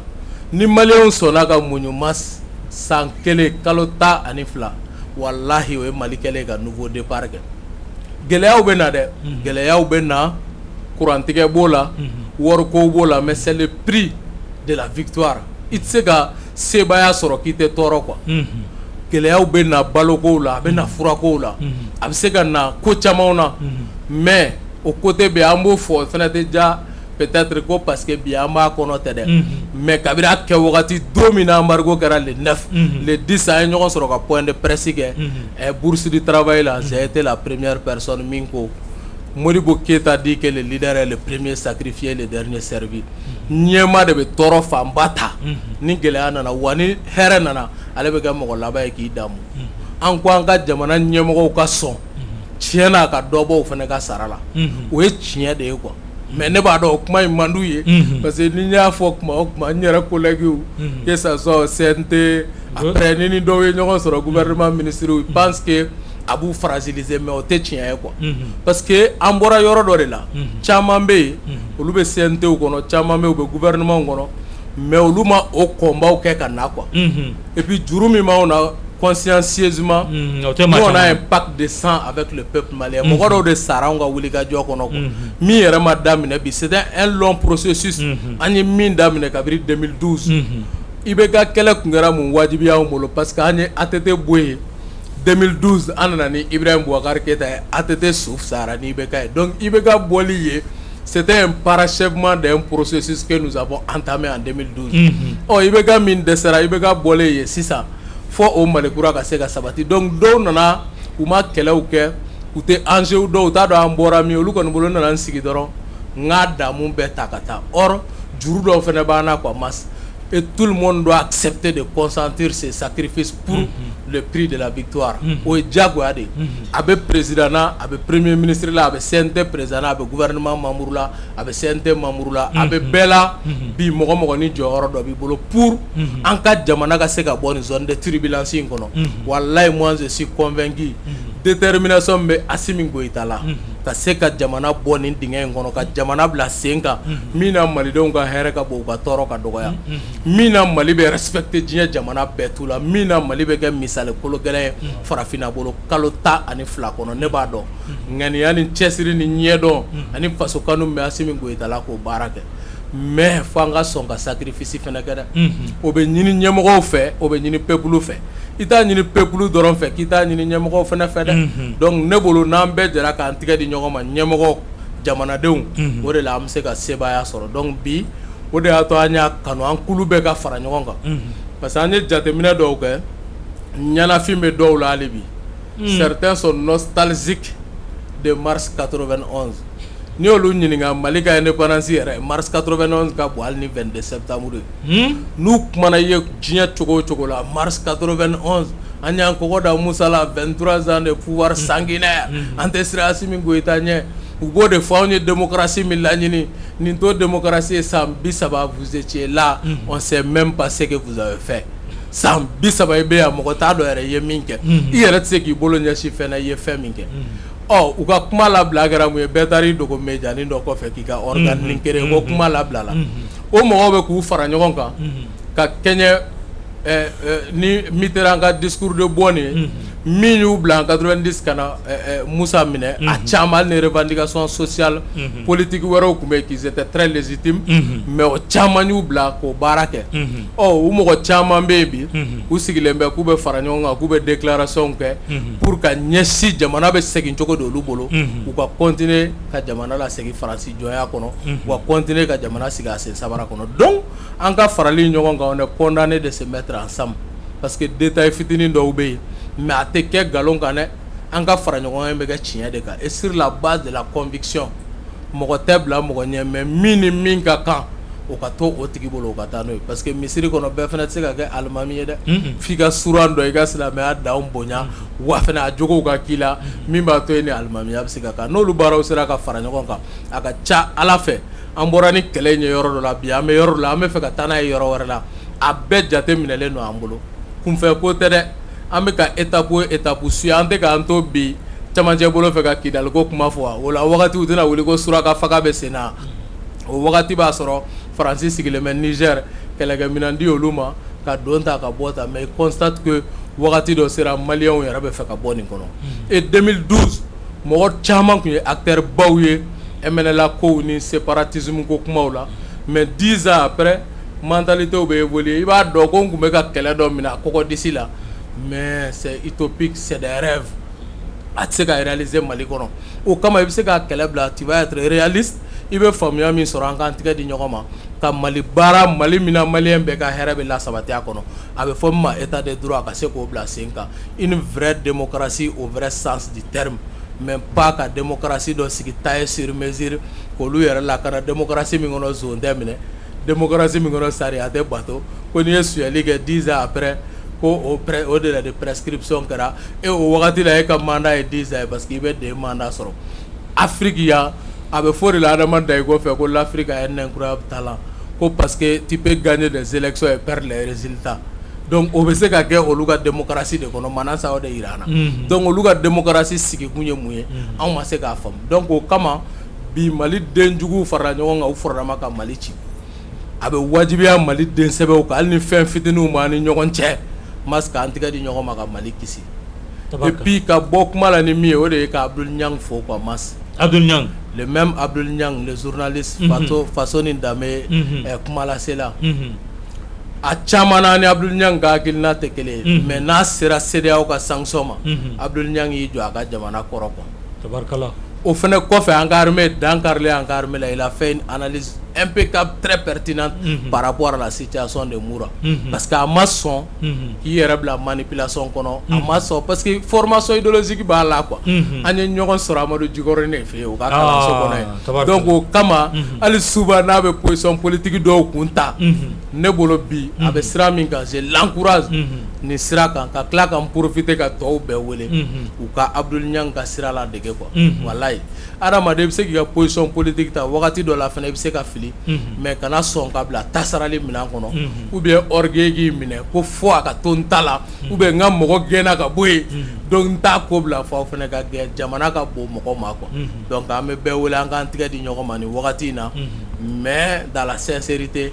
et pour ka Assimi Goïta ka leadership kɔrɔ Mali bɛ se ka bɔ ni lajaba in kɔnɔ cogo min quoi. Tabarikala Kuyate an y'a ye k'a fɔ Nations Unies na Irisiw ni Siniw ka veto da ka kɛ ni Faransi ka laɲini ye Mura ko kan k'a fɔ ko ka jamana ka a jalaki yala i b'o ko fana ye cogo di?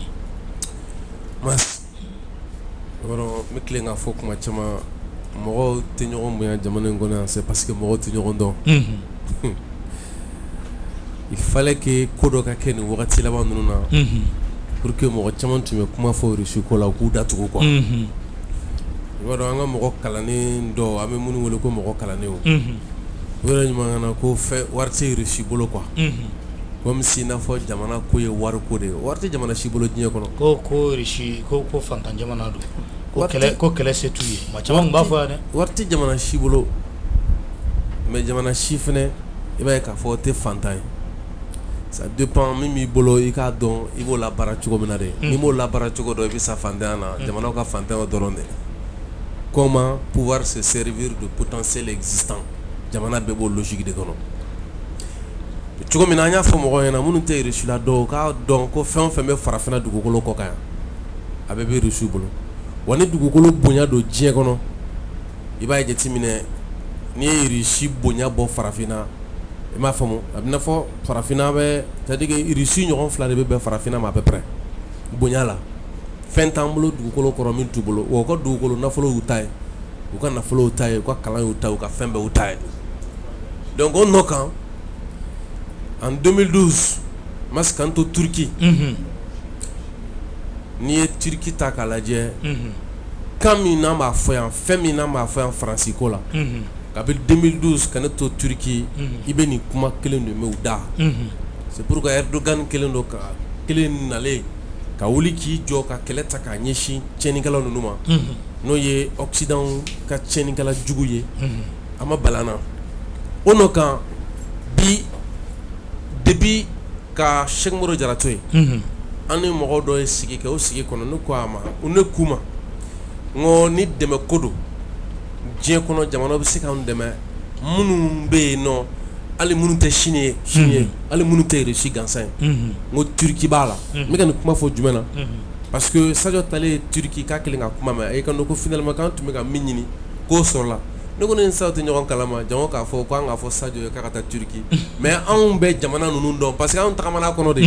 an y'an si bɛɛ kɛ nin baara ninnu na an ma nafolo ɲini koyi mais an ka jamana ɲini ka dɔnniya ɲini a bɛ se ka bɔ bɔla ni fɛɛrɛ min ye an y'o kɔni ɲini c'est pourquoi ni nin victoire sɔrɔla cɛ maa maa y'i baara bila fɛn o fɛn ɲinini ye ni san kɔnɔ n'a fɔ an y'a kɛ cogo min na i man'o kɛ diɲɛ fɛn fɛn nɔfɛ fo n'a sɔrɔ Ala yɛrɛ de ko k'o tɛ d'i ma sinon i b'o ɲɛ sɔrɔ donc a ɲɛ sɔrɔli tɛ choix ye o de kama bɛɛ ni kelen k'a fɔ ko sisan komi an tun bɛ k'a fɔ ko Faransi ka taa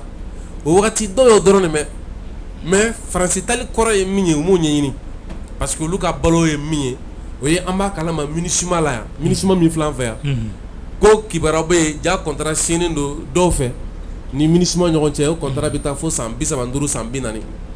MINUSMA n'o bɛ k'anw fɛ yan awɔ o contrat signé don u bolo san 35 fo san 40 donc i b'olu mɔgɔw de ye ka kule ni MINUSMA ta tɛ kɛ tan parce que MINUSMA b'olu k'olu ka du balo u n'u ka nafolotigiya mais anw n'an ka fantanya an ko k'u ka taa parce que u bɛ k'an ka jamana ci nafa t'u la yan donc o bɛ cogo min na o ko de bɛɛ nana sabati sisan an bɛ min kɔnɔna na o de ye an y'a fɔ kabi kɛlɛ daminɛ ko diɲɛ mɛnɛ do guerre bɛɛ sɛbɛnniw sira fɛ dɔnnibagaw kumana kɛlɛ kan u kumana kɛlɛ kan u bɔra ni jate dɔ de ye o de ye ko an bɛ kɛlɛ min kɔnɔ n'u y'an digi ka don a kɔnɔ n'a fɔ ma ko guerre asymétrique u ko dans une guerre asymétrique lorsque vous perdez la face sur le plan politique diplomatique et médiatique il est inutile d'envoyer les forces de défense et de sécurité sur le front o kɔrɔ ko an filɛ ni kɛlɛ min kɔnɔ nin ye comme u yɛrɛ ko ye ko n'i sɔnna k'i ka kɛlɛcɛw bila ka taa sɔrɔ sebaya c'est à dire que mɔgɔ t'aw bolo fanga la n'a fɔ Asimi kelen k'a jɔ cogo min na les 5 colonels kelen k'u jɔ cogo min na ni fanga tɛ yen min bɛ se k'a jɔ ni aw ni jamana tɛ ɲɔgɔn bolo jamana minnu ye jamana sɛbɛnmaw n'u bɛ se ka ko dilan diɲɛ kɔnɔ n'o ye jamana ni jamana ɲɔgɔn cɛ ko ɲɛw ye n'a fɔ ma ko la diplomatie ni aw tɛ se ka kibaruya jɛlen sɔrɔ k'a fɔ diɲɛmɔgɔ ye k'a fɔ ka jamana ye ka se ka kɛlɛ a kɛcogo la ko n'a ka kɛlɛcɛw bila ka taa ko a bɛ t'u di fagali ma o de kama o wagati an tun bɛ k'a fɔ maliyɛnw ɲɛna n ko a k'a dɔn k'an ka fɛn in fɔlɔ kɛlɛcɛw ta tɛ c'est à dire que turu ma se sɔrɔdasiw ka nali ma fɔlɔ donc fo politiki sira fɛ jamana ka jɔ an ni jamana wɛrɛ k'an sɛmɛ ɲɔgɔn na o ni kɔfɛ an ka kibaruyaw bɛɛ fara ɲɔgɔn kan min y'an ka jamana yɛrɛ ko ɲa ye bɛrɛbɛrɛ i n'a fɔ Choguel taara min fɔ Nations Unies na k'o tɛmɛna sira min kan ka se k'o fɔ o kibaruya minnu bɛ di ka diɲɛ minɛ n'an m'o dafalen sɔrɔ fɔlɔ n'a ko k'a b'a kɛ kɛlɛ kan u b'a bɛ to mugu sisi la tuma min na an bɛ ka kule vive la Russie ka bɔ ni Russie ka drapeau ye dɔw bɛ yen Ala ye ɲɛ d'u ma k'u dusukun fiyɛ wa jugu dɛ jugu ka jugu quoi c'est pourquoi donc ɲɛ ti se ɲɛ bɛ ko la nka dusukun t'a ye dusukun tɛ foyi ye bilen o wagati u nana fɔ k'an bɛ ka fɔ ko an bɛ ka dɔ gɛn n'o ye ko marabajugu dɔ ko an bɛ ka boli marabajugu dɔ nɔfɛ an ko Faransi ye marabajugu ye don y'an bɛ an da ko Russie ye marabajugu ye parce que souvent o de ye problème ye a o de kama a bɛ fɔ ko l'esprit qui se comprend lui-même est l'esprit d'un homme libre yasa i ka se k'i yɛrɛ faamu fo ka taa sɔrɔ e yɛrɛ tɛ jɔnya la e yɛrɛ pour que k'i yɛrɛ faamu fo ka taa sɔrɔ i tɛ jɔnya la n'i donna jɔnya kɔrɔ diɲɛ don o don i tɛ se k'i yɛrɛ faamu bilen donc qu'est-ce que min de bɛ yen sisan an y'a fɔ ka bi wagati jan k'an ni Rusiw ka jɛɲɔgɔnya nafa fɔlɔ-fɔlɔ min na kɛ min y'an kan o de ye u ye min kɛ Kadhafi la o de ye u ye min kɛ Saddam Hussein na an ka kisi o ma o ye jumɛn ye Faransi tɛ se anw Faransi tɛ se k'an kɛlɛ ni Faransi ko k'a b'a kɛ Mali kan a ma daminɛ bi dɛ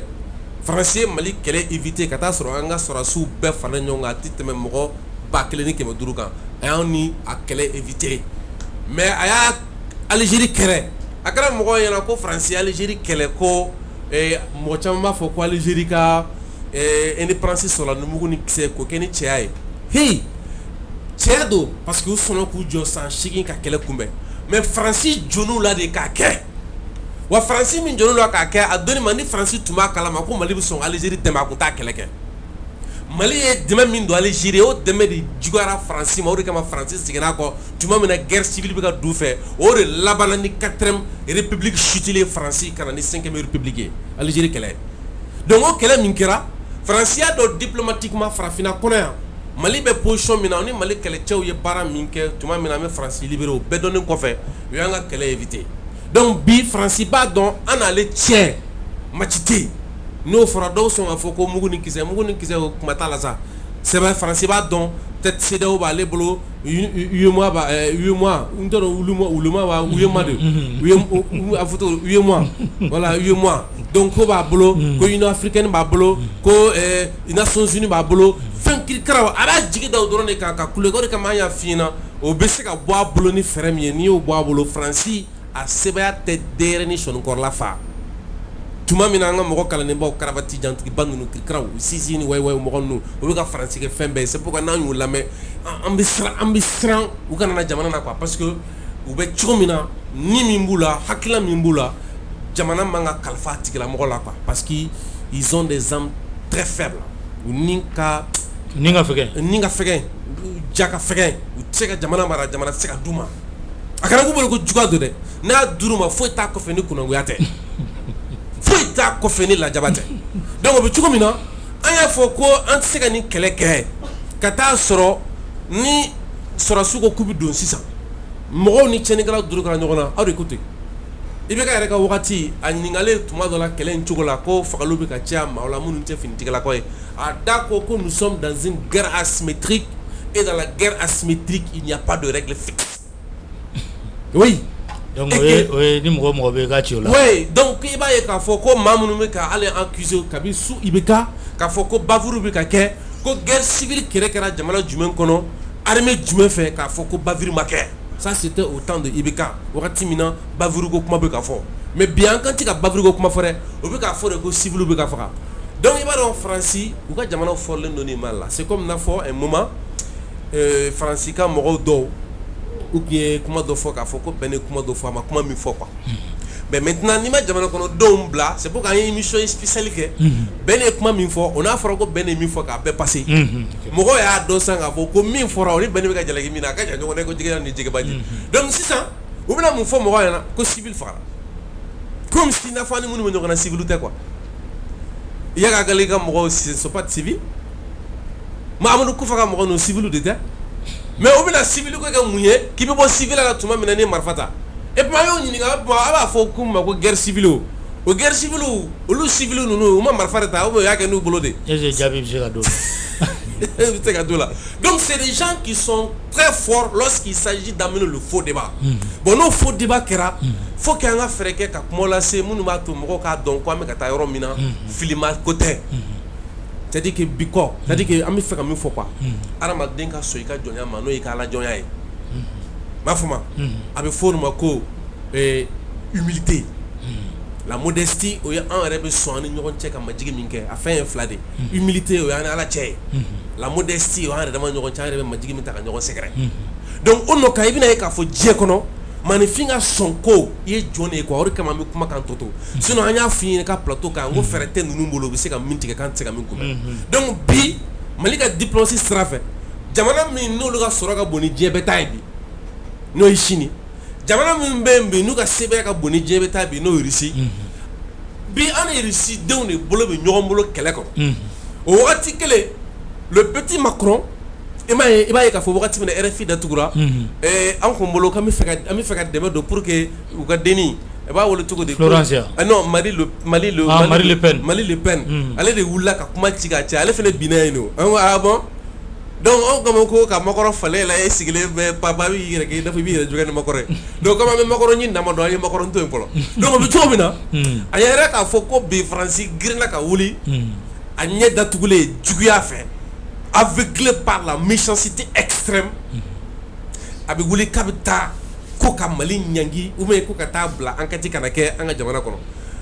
ale taara sɔrɔ Russie bɛ yen Chine bɛ yen olu ko non dati don enquête la yan baara ka kɛ an ka tɛmɛ n'an sen fila ye donc o b'a yira k'a fɔ an ye jɛɲɔgɔnya min ɲini Russie ko ta fan fɛ jɛɲɔgɔnya min ɲinina Chinois ta fan fɛ o ni jɛɲɔgɔnya min bɛ ka ɲini même Turki ta fan fɛ parce que ani Turki ta filɛ a bɛ taa sanfɛ min tɛ kɛlɛcɛw ta sira dɔrɔn ye o parce que bi c'est que maliyɛn caman ka min faamu quoi c'est que diɲɛ mago bɛ bɛn min na bi a bɛn ni farafinna ma basi ka farafinna kolo don yɛrɛ bɛn na man di diɲɛ kɔnɔ parce que farafinna de kɛlen bɛ convoitiser c'est-à-dire a bɛ n'a fɔ mɔgɔw bɛ ka ɲɔgɔn sama farafinna de nɔfɛ donc fo anw ka se ka jɔ bon jamana min b'o sira kan bi diɲɛ mɔgɔ ɲɛkɔrɔ o ye Mali de ta ye c'est pourquoi n'a kɛlɛfɔ sugu bɛ kɛ i n'a fɔ Corée du Nord n'i ye Corée du Nord nagatɔ jateminɛ u ye wagati kɛ ka kungo muɲu ka sɛgɛ muɲu ka ɲɛni muɲu ka se k'u jɔ kɛlɛcɛw sira fɛ ka ɲa k'u gili dun comme i n'a fɔ kɔsani na kɛlɛ daminɛ ni Ukraine Poutine yɛrɛ lettre ouverte min kɛ k'a adresse diɲɛ na a k'o lettre de kɔnɔ ko Russie kelen kɔ san k'a gili don kɛlɛcɛw ka sira fɛ a sago la ko san k'a bɛna wari ɲini daminɛ donc an bɛ fɛ ka min fɔ maliyɛnw ɲɛna c'est que an bɛ fɛ ka fɛn fɔ jamana ko la an k'an jija jamana ka bɔ bolo la tabarkala maintenant o bɔli bolo la a bɛ se ka teliya ni sira mun ye o de ye an ka se k'a ɲini an ka kiiri jɔlen sɔrɔ n'o kiiri dafara n'o fila dafara an bolo bi mas a tɔ b'a yɛrɛ kɛ au fur et à mesure donc bi diplomatiquement ne de y'a f'i ye c'est moi qui vous le dis Mali bɛ bi an bɛ don min na i ko bi Faransi sanfɛ parce que Faransi bɛ se ka lamaga kɛ tɔn tɔn kɔnɔ bi n'o ye Nations Unies ye bi mɔgɔ bɛ Nations Unies kɔnɔ Faransi n'a jaw tɛ se k'o ɲɛ don minnu na Mali tɔgɔ la bi donc ka maliyɛnw fo u y'o wuli ka jɔ min kɛ don tɛmɛnenw na pour que an ni Russie ka se k'o danaya sɔrɔ an ka faamaw fana ka o sira ta o sira bɛ ka Mali nafa bi parce que ni nin kun tɛ san b'a sɔrɔ a bɛ fɔ de ko enquêteurs nana o enquêteurs bɛna mun de kɛ terroriste min fagara u bɛ t'o terikɛ ɲininka ou bien u bɛ taa Amadu Kufa ɲininka Amadu Kufa b'a fɔ ko minnu fagara ko terroriste tɛ o de bɛ sɛbɛn rapport kɔnɔ donc o jɛnsɛn k'o taara walidenw faga o fana bɛna k'a dama polémique mais bi an y'a fɔ mɔgɔ dɔ ɲɛna faneni tɛ dɛ c'est une réalité qui est là n'anw bɛ nin kɛlɛ in kɛ an b'a dɔn k'an mago bɛ veto la veto tɛ fa bolo veto t'i ba bolo a t'i muso bolo a t'i kɔrɔkɛ bolo a bɛ min bolo ala ta kɔfɛ bi n'an n'o ti jɛ ka baara kɛ ɲɔgɔn fɛ e tuma o bɛ fɛɛrɛ sa an ka girin dɔrɔn ka kule n'o kɛra n'i ma jo bɛɛ ni min fɔ n'i ma taa ekɔli la e b'a fɔ ko effectivement ko c'est-à-dire que k'i ka kɛlɛ ma tilen quoi bi k'o ba kan o b'i don dibi la i tɛ bɔ dibi min na fo ka diɲɛ wuli. siga t'o la Ben an y'a ye k'a fɔ CNT ka rentrée kɛra kɔsa in na fɛn min ye CNT ɲɛmaa ye a ka kumaw ma caman y'a jate k'a farinyara dɛ ka ɲɛsin premier ministre ma yala kuma jumɛn de bɛ se ka fɔ Jaw ka kuma kɔfɛ. D'abord message cira ma ko Sadio jiginna sur o mas a nana k'a nana tabarikala ko an tulo dalen to tulo kɛrɛgosigi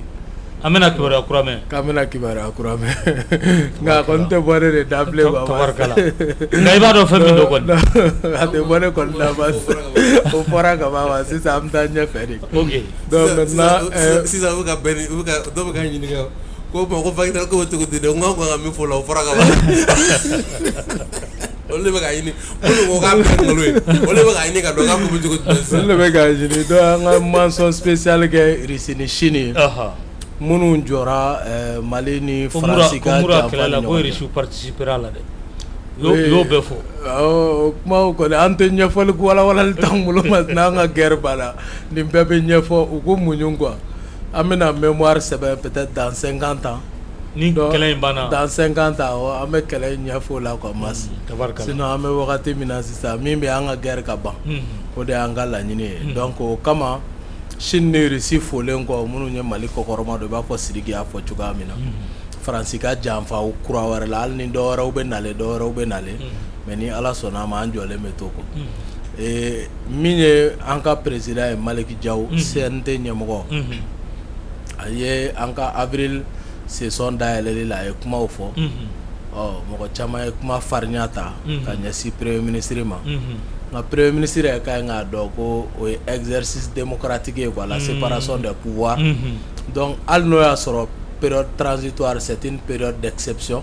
mais o t'a bali mɔgɔw ka bɔ u ka mission n'u ka rôle régalien kɔnɔ i ka ɲi ka min kɛ CNT ka baara ye kɔlɔsili ye bien vrai que a forme ka ca i bɛ se ka interpellation écrite kɛ ka taa i ni ministre ka ɲɔgɔn ye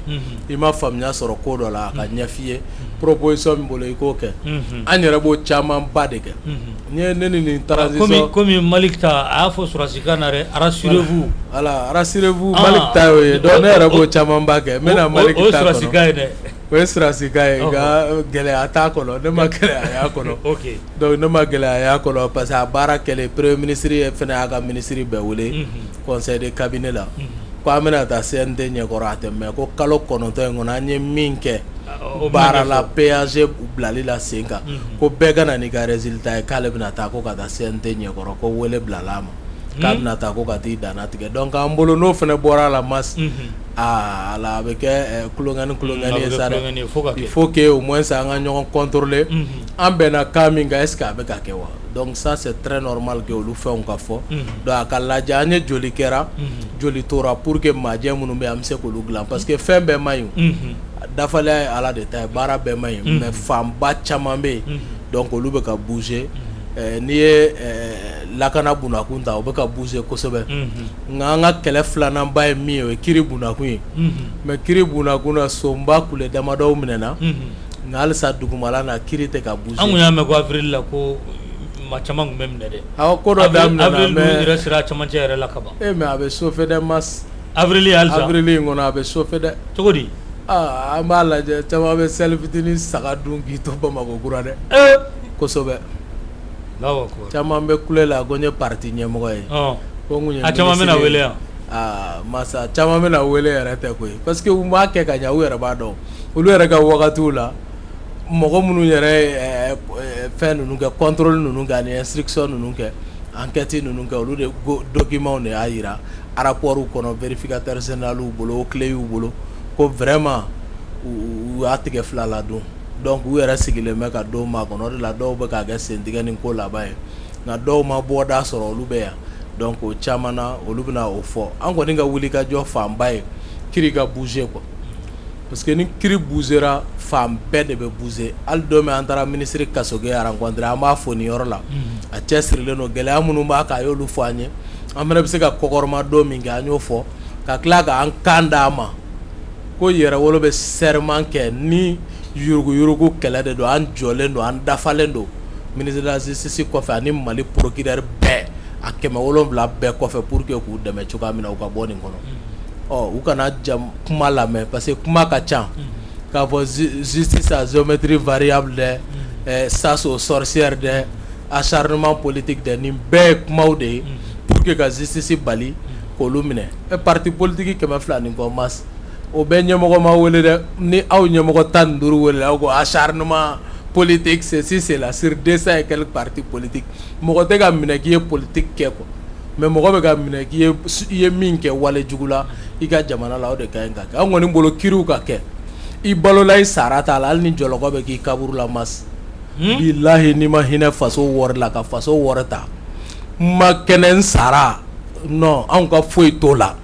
kiri ka kɛ n'an ka jamana wari bɛ bɔ yɔrɔ min ma sa a ka bɔ yen o de y'an ka kuma ye dɛ o de y'an ka kuma ye o kiri ka kɛ n balola n sara t'i tila ni jɔlɔkɔ de bɛ don i kaburu la o ka waleya o de y'an ka kuma ye mais yuruguyurugu kɛlɛ an t'o tɛrɛmɛ dɛ hali mɔgɔw bɛ s'anw yɛrɛ ma a kuma la o a ye nin k'an ye an b'a f'i ye anw tɛ se ka ye yuruguyurugu kɛlɛ la anw yɛrɛ ka ye o baara kɛbagaw fɛ ka segin ka n'i ka ɲininkali kɔnɔ n'o ye Maliki Diaw ka kuma ye a ko gouvernement bɛna wele précisément premier ministre bɛna wele a ka n'i dan tigɛ mun kɛra anw bolo tiɲɛ jamanadenw n'o ka kan dɛ sɛgɛsɛgɛli o ye CNT sigikunba de ye CNT sigilen don kun minnu kama kun belebeleba 2 don fɔlɔ ka sariyaw ta jamana tɔgɔ la ani jamanadenw tɔgɔ la filanan ka gouvernement kɔlɔsi a ka kɛta n'a ka fɔta la donc ani ka sariyaw proposer an yɛrɛ ni ɲɔgɔn cɛ minnu bɛ se ka kɛ sariya ye n'u tɛ incidence financière tɛ minnu na pour que jamana bɛ se ka bila jamanadenw sago minɛn kɔnɔ cogo ani CEDEAO dɛsɛlen don ka bɛn a fɔra ko CNT bɛna i jɔ i jɔyɔrɔ la o fana la o ko bɛ cogo di voilà CNT bɛ ka min laɲini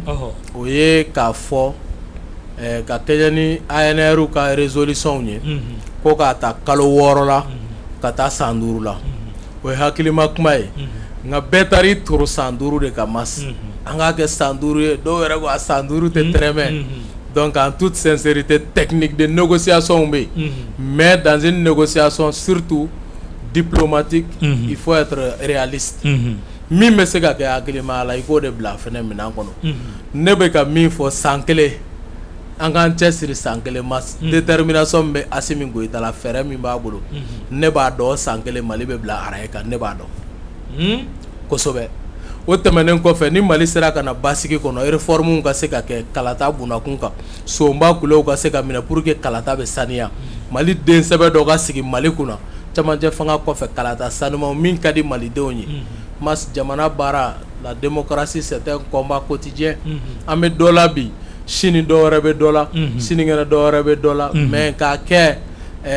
nin fɔra an tɛ bɔ nin kan ou bien nin tiɲɛ na anw ka faamu na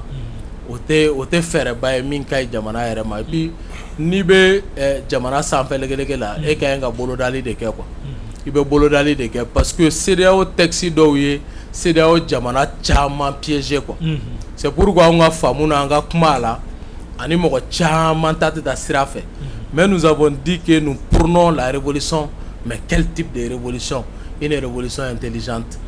min b'a lajɛ mun ka ɲi tigitigi jamana ma jamanadenw ka hɛrɛ ye mun ye jamanadenw bɛ bɔ kuma dɔ la mas k'a fɔ hali ko bilenman i b'a sɔrɔ walayi jɛman de y'u ka hɛrɛ mais e min bɛ ɲɛmɔgɔya la e de bɛ se ka peuple yɛrɛ protéger contre son propre mal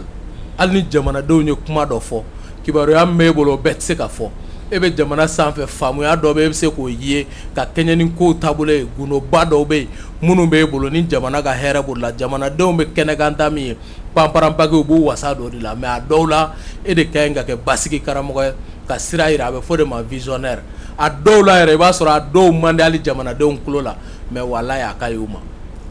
a bɛ i b'a fɔ jamana marala bɛ i b'a fɔ médecin quoi a b'i da wagati dɔ la k'i kɔnɔ fara o man di ye dɛ nka a kun tɛ i ma juguya ye a kun ye pour que ka banakisɛ ta ka bɔ yen e yɛrɛ ka hɛrɛ i ka kɛnɛya i ka se ka sabati donc pour nous vite et bien n'o baara bɛ se ka sabati cogo min ka gɛlɛ plan de défense kɔnɔ n'o baaraw sera ka kɛ lakanaw ka kɛ réformew ka kɛ sonba kulew ka minɛ kiri bunakun ka bouger a tɔ fɛn fɛn bɛ yen minnu ye ko camanw ye siraba dilanw réforme bɛ kɛ ka kalanko don ba la o tɛmɛnen kɔ a tɔ minnu bɛ yen olu bɛ se ka continuer au fur et à mesure fanga minnu bɛna sigi nka an bɛ veiller o fanga in de kan wa kɛ fanga ye min ni malidenw b'u yɛrɛ o kɔnɔ wa an ye dynamique min ta sous le leadership de Assimi Goïta o dynamique libératrice nin an bɛ continuer n'o de o tɛ bila dɛ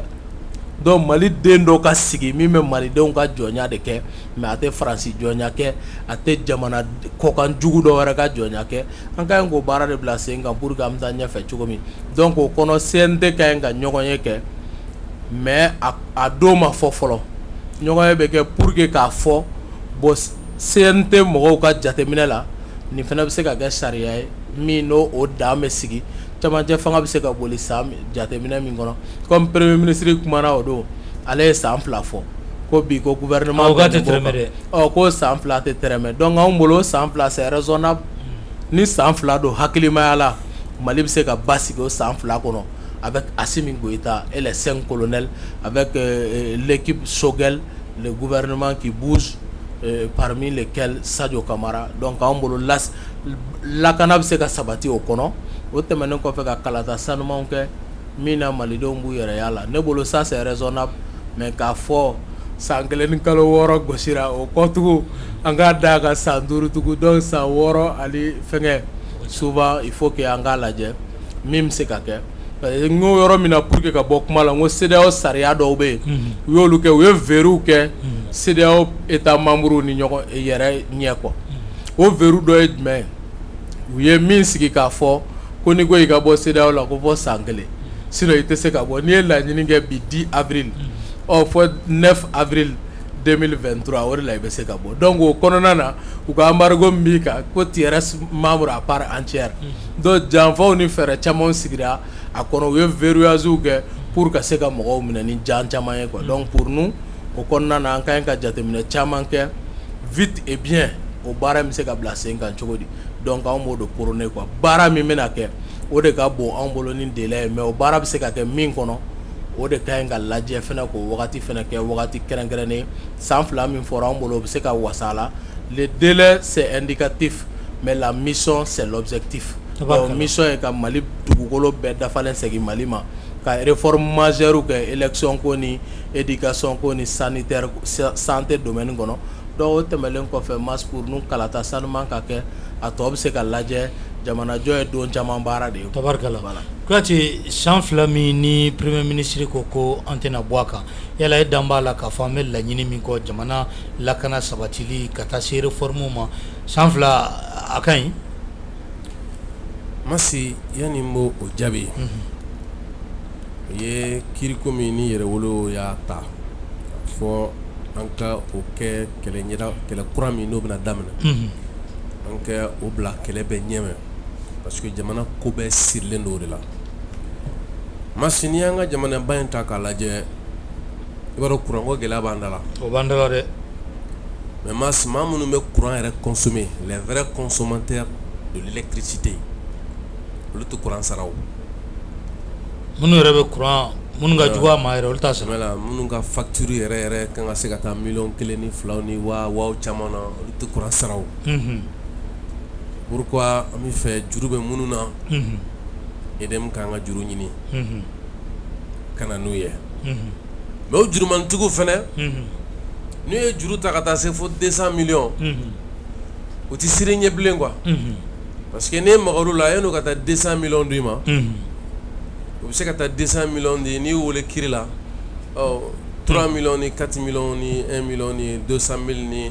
100 000 b'olu gérer quoi mais ni kiri ma a ma yen nɔ mun bɛ fɔ maliyɛnw ɲɛna ni kiri tɛ yen jamana tɛ yen dɛ o bɛ cogo min na i bɛ jagokɛlaw dɔw ye u tun bɛ don ni minɛnw ye yuruguyurugu kan sisan jamana kɛlen don k'a jɔ fu sirilaw dan na olu fana bɛ ka kule ko embargo olu tɛ taa embargo dɛ olu ta ye e bɛ ka corriger de awɔ o tɛ embargo dɛ awɔ i bɛ jagokɛla dɔw ka kule ko fɛnw gɛlɛya ko embargo c'est pas vrai embargo tɛ a tun bɛ don ni suɲɛni sira min ye dɔ bɔr'o la de donc ale bɛ ka kule ko embargo sinon a bɛ min sariya la ka kɔn a b'o dɔn k'u fana ka sɔn ten u ye hakɛ min siɲɛ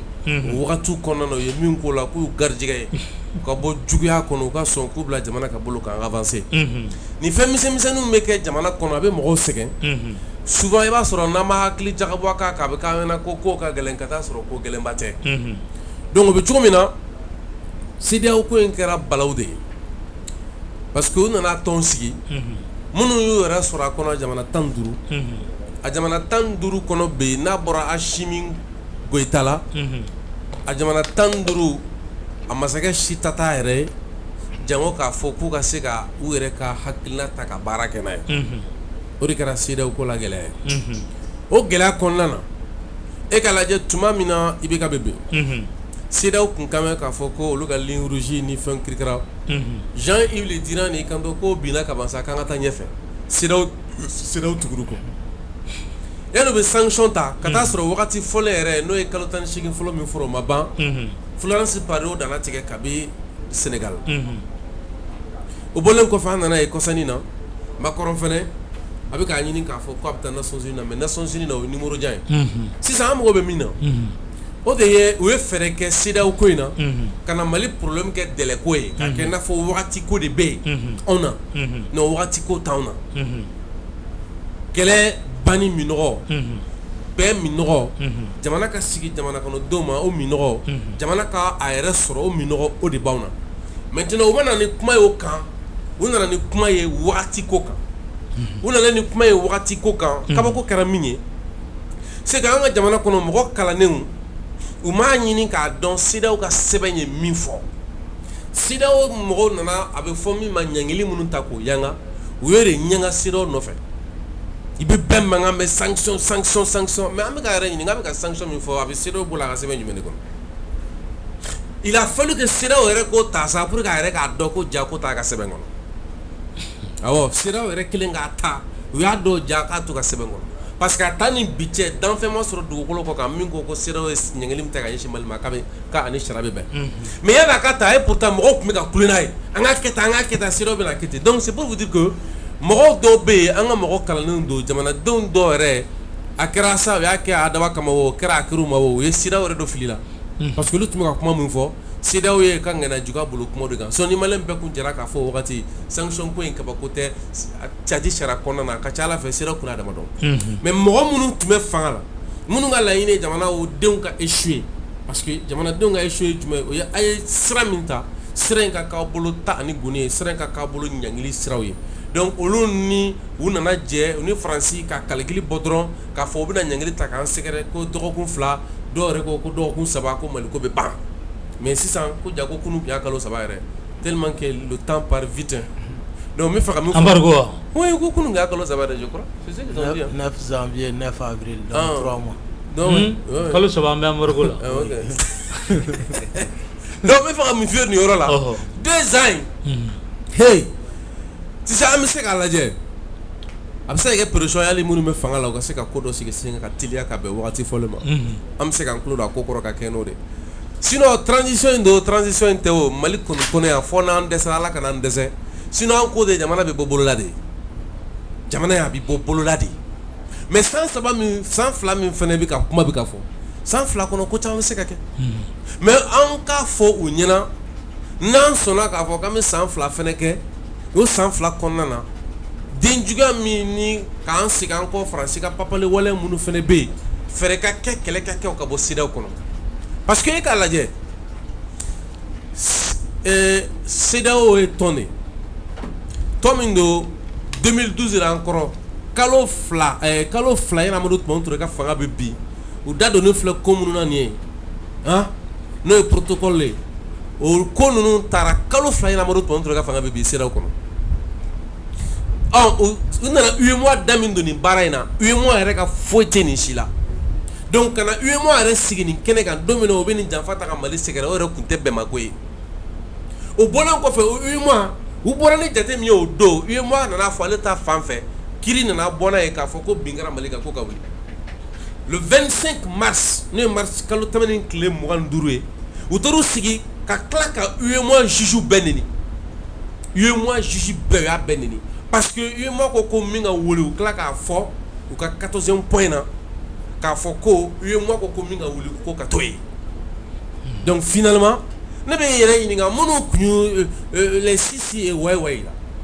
minnu kun y'u yɛrɛ kɛ grand juriste ye grand analyste ye minnu kun y'u yɛrɛ kɛ i n'a fɔ u bɛ CEDEAO ka sɛbɛnw dɔn minnu kun y'u yɛrɛ kɛ comme s'ils sont respectueux du droit m'a faamu minnu kun y'u yɛrɛ kɛ i n'a fɔ olu ye sariya batolaw de ye mais maintenant ni sariya sɔsɔ nana bɔ panpan ni mun mankan mɛ c'est ce que moi je ne comprends pas ni ko mais finalement n'a fɔra aw ma ko a ye jamanaden jugu ye k'e a bɛ dugu la mais ne m'a dɔn a bɛ digi la a kun de quoi dans la mesure où nkalon bɛ tigɛ ka di i ka jamana na sariya bɛ sɔsɔ k'i ka jamana don kunbala na o sariya sɔsɔ e bɛ k'i yɛrɛ kɛ i n'a fɔ e ye sariya lafasabaga ye i ye dalakantigi ye mais dalakan bɛ tɛmɛ sariya kan bi o sariya ko bɛ nin niveau la i b'u datugulen avec tout ça la k'a kana fɔ ko mais fasoden juguya de don u bɛ fɛ k'a fɔ ko min kana fu ma o de don ni fasoden juguya tɛ min bila a kɔnɔ donc sisan an bɛ yɔrɔ nin minɛ ko bi san 2 dira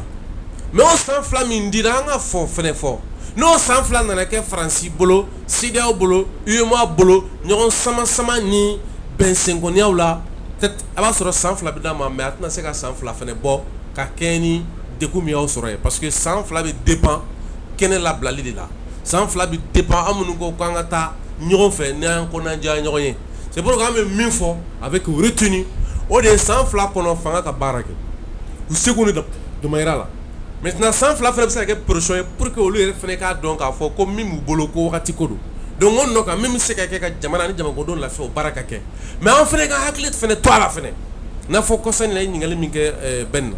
CNT ka interpellation pas dans la koyi nous sommes dans un processus normal dans la mesure où jamana dira minnu ma san 31 san 31 janfa taara ka ɲɛsin jamana ma minnu y'u si bɛɛ kɛ ka armée lafasa minnu y'u si bɛɛ kɛ k'a fɔ ko diyagoya don an ka jamana ka firi parce que ko armée janfara ka fɛn caman caman fɔ anw caman ye kɛlɛ kɛ ka ɲɛsin kɔkan mɔgɔw ni fɛn kirikara ma bi o kɛlɛ de yanganen don sanfɛ bi an ɲɛ b'a la k'a fɔ analyse 91 mɔgɔw mais 90 de don 91 de don 91 a kɛra 91 de mais an ɲɛ b'a la u ye ɲɔgɔn ye ba min kɛ mɔgɔw kun sigilen don k'a fɔ u ka ɲininkali ba min kɛ mun y'an sɔrɔ yan mun y'an se yan pour que an kana se ni ɲɔgɔn wɛrɛ kɔnɔ ɲininkali kun kan ka bolo de kan mais ɲininkali ma bolo kan dɛ ɲininkali bolila ka kɛ n'a fɔ 91 ye faciyɛ de ye 91 ye diinɛ de ye 91 ye sɔrɔ dɔ de ye madame an bɛ diɲɛ kɔnɔ an kan ka 91 tunɔ bɔ y'a ma dɔn ko tunɔko b'a la dɛ an y'an miiri ko jamana ko do don an bolo ko jamana labilali ko do don mais ka jamana bɔ i b'a ye k'a fɔ mɔgɔ dɔ bolo ka tila ka na waleya kɛ min ka jugu ni a y'a bɔ min bolo ye k'a fɔ k'an m'o ta k'o kɛ jagokun ye mais i b'a dɔn yen de i b'a dɔn k'a fɔ tiɲɛ yɛrɛ yɛrɛ la minnu bɛ fanga la bi u k'a dɔn ko ils ont un pouvoir légitime si toutefois la légalité émane du peuple ils ont un pouvoir légal si toutefois la légalité émane du peuple parce que c'est ce que tu as dit ce que tu as mis fort que le peuple est le référentiel de la légalité et de la légitimité avec une fin fort bien la guerre sanction min bine filɛ Mali kan ni UEMOA nana yira k'a fɔ olu ta fan fɛ nkalon don ni jamana kɔnɔdenw ma wuli k'u jɔ a bɛ bɔ yen cogo di dans la mesure où minnu bɛ yen ni a ɲɛsinnen olu ma olu de y'a kɛbaga ye et puis u ka tɔn kɔnɔ u sɔnna k'a fɔ n'an ye kow sigi ɲɔgɔn kan n'an ma ɲɔgɔn faamu min na kiiribulon b'an bolo min b'an bɔ ɲɔgɔn na kiiribulon nana ma kuma donc ni jamana kɔnɔdenw ka wuli ka jɔ ta a bɛ to ten donc c'est pourquoi a y'a fɔli min kɛ ko wuli ka jɔw bɛ yen a juguman pour que nin ko ninnu ka se ka danna et puis an bɛ don min na i ko bi an b'a yɛrɛ ɲininka parce que fo gouvernement fana k'i miiri o la nin kuma ka taa Nations Unies na k'a fɔ CEDEAO bɛ ka nin wale minnu kɛ f'u ka sira danna bi an bolo o fana wagati sera CEDEAO fana ka cours saisili o fana wagati fana sera jamanadenw fana ka wuli an bɛ don min na i ko bi dɔw b'a la k'an ka bɔ CEDEAO la mas mɔgɔw kana kɛlɛ minnu n'a bɛ bɔ a da fɛ mɔgɔw kana girin girin parce que i bɛ jateminɛ kɛ ka bɔ CEDEAO la est ce que a bɛ n'i kisi CEDEAO tɔɔrɔ ma bi yan dans la mesure où CEDEAO kɔnɔ mɔgɔw bɛ ka commencer ka fɔ ɲɔgɔn kɔ dans la mesure où a bɛ ka ye k'a fɔ ko bi CEDEAO kɔnɔ bɛɛ bɛ k'a dɔn CEDEAO ye ŋana juguya min ta ka ɲɛsin an ma donc an ka sebaya sɔrɔ CEDEAO kan o fɛɛrɛ de bɛ tigɛ anw fɛ nin wagati ninnu kɔnɔ o nafa ka bɔ an kan k'a fɔ k'an b'a ɲini ka bɔ parce que ɲini ka bɔ est ce que o bɛna to ko an bɛ ka min ɲini n'an bɔra o bɛna sabati wa donc o bɛ cogo min na an bɛ min fɔ mɔgɔw ɲɛna dɔrɔn an k'a lajɛ siraw fɛ sariya siraw fɛ jamanadenw ka wuli ka jɔ ye ko caman ɲɛnabɔ min kun ka girin nin ko ye parce que faransi bɔla an ka jamana kɔnɔ an bolo kun ka girin ni CEDEAO ko ye o ɲɛ sɔrɔla sira minnu kan kɛlɛ ninnu an ka dɔ fara galabu kan min bɛ kɛ se ka kɛ sababu ye an k'an ka sebaya sɔrɔ CEDEAO kan o sebaya sɔrɔli CEDEAO kan n'o bɛ bɛn CEDEAO cili de ma ka na ni an yɛrɛ ka CEDEAO ye komi i n'a fɔ SDN cira cogo min na Nations Unies nana tɔn dɔ de nɔ na ka na ni dɔwɛrɛ mɔgɔw kun b'u yɛrɛ min kɔnɔ sisan n'o fana dan yɛrɛ komi Poutine bɛ k'a fɔ cogo min na a bɛ ci an bɛna ni dɔwɛrɛ ye wa foyi ti bɔ a la donc an bɛ cogo min na an b'o posture de kɔnɔ CEDEAO bɛ reculer walima an bɛ sebaya sɔrɔ a kan ni sebaya sɔrɔla kan n'an kan ka farankan kulu wɛrɛ de sigi ɲɔgɔn kan an b'o fara ɲɔgɔn kan parce que an ka tɔn farafinna fara ɲɔgɔn kan tɔn dɔ de don donc o nɔ kan fara ɲɔgɔn kan farafinna an b'o de ɲɛɲini c'est pourquoi don min na an bɛ wuli k'a fɔ ko i bɛ k'a ka fanga bila a donni ma an b'a fɔ k'an bɛ bɔ Mali la dɛ non fanga min b'i bolo i b'a bila a bɛ ta k'a di mɔgɔ ma min bɛ se k'a labaara donc CEDEAO ko kɛlɛ bɛ don an fɛ o kɛlɛ kelen de kɔnɔ a bɛɛ ye kelen n'an bolo parce que Benin o Burkina o Côte d'Ivoire o Sénégal o yɛrɛwolo kɔnɔ a bɛɛ ye jamana kelen de dɔw de nana an fara k'an bɔ ɲɔgɔn na o fara hukumu kɔnɔna na an mɔkɛw an faw u ye hakilina dɔ sɔrɔ ko an ka fara ɲɔgɔn kan o fara ɲɔgɔn kan kulu dɔ ye farafinna jɛkulu ye parce que ka bɔ CEDEAO kɔnɔ i bɛ Nations Unies kɔnɔ e ko k'i bɛ bɔ CEDEAO kɔnɔ i bɛ UEMOA kɔnɔ e ko k'i bɛ bɔ CEDEAO kɔnɔ i bɛ dun bɛ k'a fɔ i dun bɛ Union africaine kɔnɔna na donc finalement i ka bɔ CEDEAO kɔnɔ discours créé an ma sɔn ka don a kɔnɔna na an b'a dɔn ka an bɛ se k'a dilan walima k'a ci k'a k'an sago ye an mago bɛ min na farafinna keleya kɔnɔ an b'o logique de kɔnɔna na tabarikala voilà MINUSMA dun Adama Ben MINUSMA yala an bɛ nin bolo min kan nin jamana bɛna bɔ MINUSMA fana kɔnɔ parce que o bɛ kunu a ye lajɛ min kɛ o b'a kɔnɔ kosɛbɛ mas an ka kan ka mardi do mɔgɔ 9 kan ka wele ni ɲɛmɔgɔya bɛ di le secrétaire général de Yɛrɛwolo Pape Diallo ma ka mɔgɔ 8 da ka kunnafonidilaw tugu a kɔ u ka taa MINUSMA yɛrɛ jabala la n'o y'a quartier général ye ka taa lettre di MINUSMA ɲɛmɔgɔba ma k'a fɔ k'a ka a labɛn k'u tatɔ don ka bɔ Mali kɔnɔ nin ye jamanadenw ka lettre ye fɔlɔ ka kɔ Assimi Goïta ka lettre ɲɛ mɔgɔ 9 mun na parce que 25 avril 2013 avril 2022 ça fait 9 ans que MINUSMA bɛ défilé de mode la anw ka jamana kɔnɔ ni ye MINUSMA tɔgɔ fɔ ko surasi 15 n'a kunkanfɛn caman bɛ kabakoya a bɛ k'u kɔnɔ i b'a fɔ ko armée extraterrestre dɔ de don min nana ka na anw ka jamana kɔnɔ or jumɛn don Libéria surasi 200 Guinée surasi 50 Burkina surasi 400 Damiba yɛrɛ tun b'a la o Damiba tun bɛ Bamako yan 18 août événement kɛra Damiba kelen Burkina ta a tun bɛ Bamako yan a tun logelen don Bakɔ Jikɔrɔ ni Golf la 18 août y'a sɔrɔ 18 août y'a sɔrɔ yan 18 août kɛra Bamako kɔnɔ ka sɔrɔ Burkina président Damiba a bɛ MINUSMA baara la yan a ye san 3 n'a kunkanfɛn kɛ yan o de ye MINUSMA ye ka ɲɛmɔgɔya di dɔrɔn Faransi ma parce que u ye MINUSMA min yɛlɛma u y'o yɛlɛma dans la forme dans le fond Afrique armée surasiw de cayara kɔnɔ Tchadiens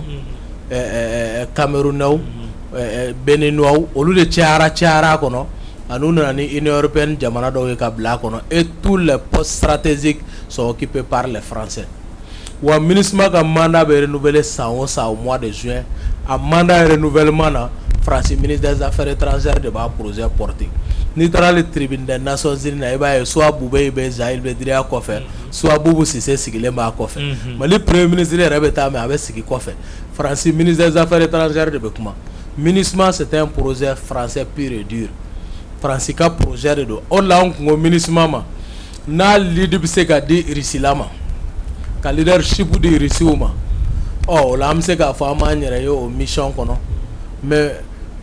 mission min n'a nana ko stabilisation mais ale yɛrɛ déstabilisation de an bɛ min ɲini maso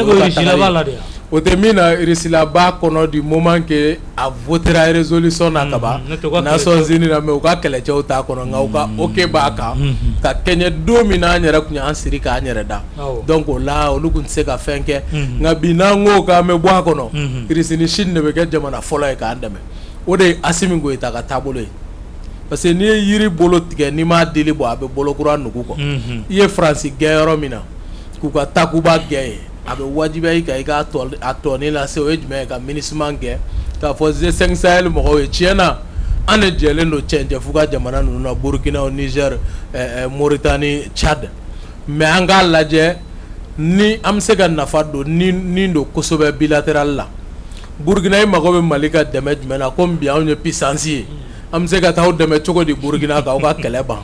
don dɔ la an ye nin kuma fɔ mɔgɔ caman kuma i y'o fana kɛ sogo ye an ko Mali jamana ɲɛmɔgɔw k'u bɛ Mali kɛlɛ ban ka taa Burkina dɛmɛ k'a ka kɛlɛ ban n'o y'a sɔrɔ Niger surasiw y'u jɔ u jɔyɔrɔ la komi an b'a dɔn o tɛ ko mɛnta ye tugun ani Niger surasi minnu bɛ jɔ n'o ye fasoden ɲuman ye an n'o bɛ jɛ ka Niger fana kɔlɔsima ko mɛnta t'o ye quoi masa an y'o de fɔ Faransi taga ni Bazoum taga o sarati k'an taara ni plateau kelen in kan yan an m'an sigi k'o don de b'a kɔnɔ an n'olu fana b'an tigɛ di ɲɔgɔn ma cogo di an bɛ se ka jɛ ka Niger kɔlɔsima Mali de bɛ n'o kɛ o a ka mission kɔrɔ Mali tun bɛ cogo min yanni an ka démocrates ka na vous allez dire démocrate donc yanni olu ka na quoi wagati min na Mali de tun bɛ taa jamana wɛrɛw kuma bɔ mais jamana wɛrɛw tɛ na k'u bɛ Mali solonali don donc n'o baaraw sera ka bila sen kan masa an bɛ ka min laɲini o bɛ se ka sabati anw bolo bi MINUSMA ka kɛnɛ bila a nafa ka bon kosɛbɛ parce que n'i y'a ye Faransi gɛnna semaine min kɔnɔ o kɔfɛ u ye Canadien dɔ wele o kana Sadio Camara rencontrer ministère de la défense la ko chargelen don MINUSMA ka pankuru kow la an'u ka opération aérienne ninnu k'o ye ɲininkali kɛ ko munna zone d'opération zone de conflit la ko munna Mali kɛlen don ka interdit quoi MINUSMA ka avion kana wuli yen quoi parce que n'u wulila u tɛ dɔwɛrɛ ta ye ta photo ta la hali n'u ye gɔmɛlɛ ye an balima min tɛmɛtɔ ye n'o farikolo jɛlen fila don o suraka don o bɛna fɔ an ye nin ye nin tigi bɛ nin baara in na ye irisi ye nin baara kɛ Mali ye nin baara kɛ ka rapport kuntanlankolonw bɔ mɔgɔ minnu taara u ye mɔgɔ 2 jeninen na u t'u tɔgɔ dɔn u t'u foyi dɔn autopsie ma kɛ analyse foyi ma kɛ u dalen na u jeninen sisilen ko fulaw de don ni e olu to yen u ka taa rapport kɛ rapport min jaabi dɔnna ka sɔrɔ rapport yɛrɛ ma kɛ fɔlɔ enquête ma dayɛlɛ foyi ma kɛ mais a jaabi dɔnnen don donc ɲana an k'u to yen u k'u sigi u ka rapport kolon an'u ka kuma juguya kumaw ni mɔgɔw bilali ɲɔgɔn na n'u ka radio Mikado FM e nana k'e k'anw dɛmɛ ka kɛlɛ ban i ka don ni moins ni tɛ se ka jugu kɛlɛ an ɲɛ jɔ an ni jugu cɛ mais e nalen jugu min yɛrɛ fagara Mali dugukolo maliden min fagara Mali dugukolo min minɛna o yɛrɛ cayara siɲɛ 2 ka kɔn e ka nali ɲɛ ma i nali ye mun ɲa donc c'est pourquoi bi an ka armée labɛnnen don ka jugu kɛlɛ anw ni Rusiw ka tigɛ di ɲɔgɔn ma ni b'a la dɛ mas ni b'a la yɛrɛ de mais a ɲɛfɔ don an b'a ɲɛfɔ ni b'a la a balolen don dɛ o tigɛ di ɲɔgɔn ma in m'anw wasa ka se ka nin kɛlɛ in ba kalo damadɔ walayi mais ni nin jugu tonnen man kan a bɛ baara gɛlɛya an bolo a bɛ galon caman ani hakili wasu ni manipulation parce que f'u k'a lajɛ bi ka fila ko siya ko diinɛ ko suraka ko k'o ta k'o ɲagami kɛlɛ in kɔnɔna na quoi pour que armée la saliya mais Mali surasiw tɛna jɔ dɛ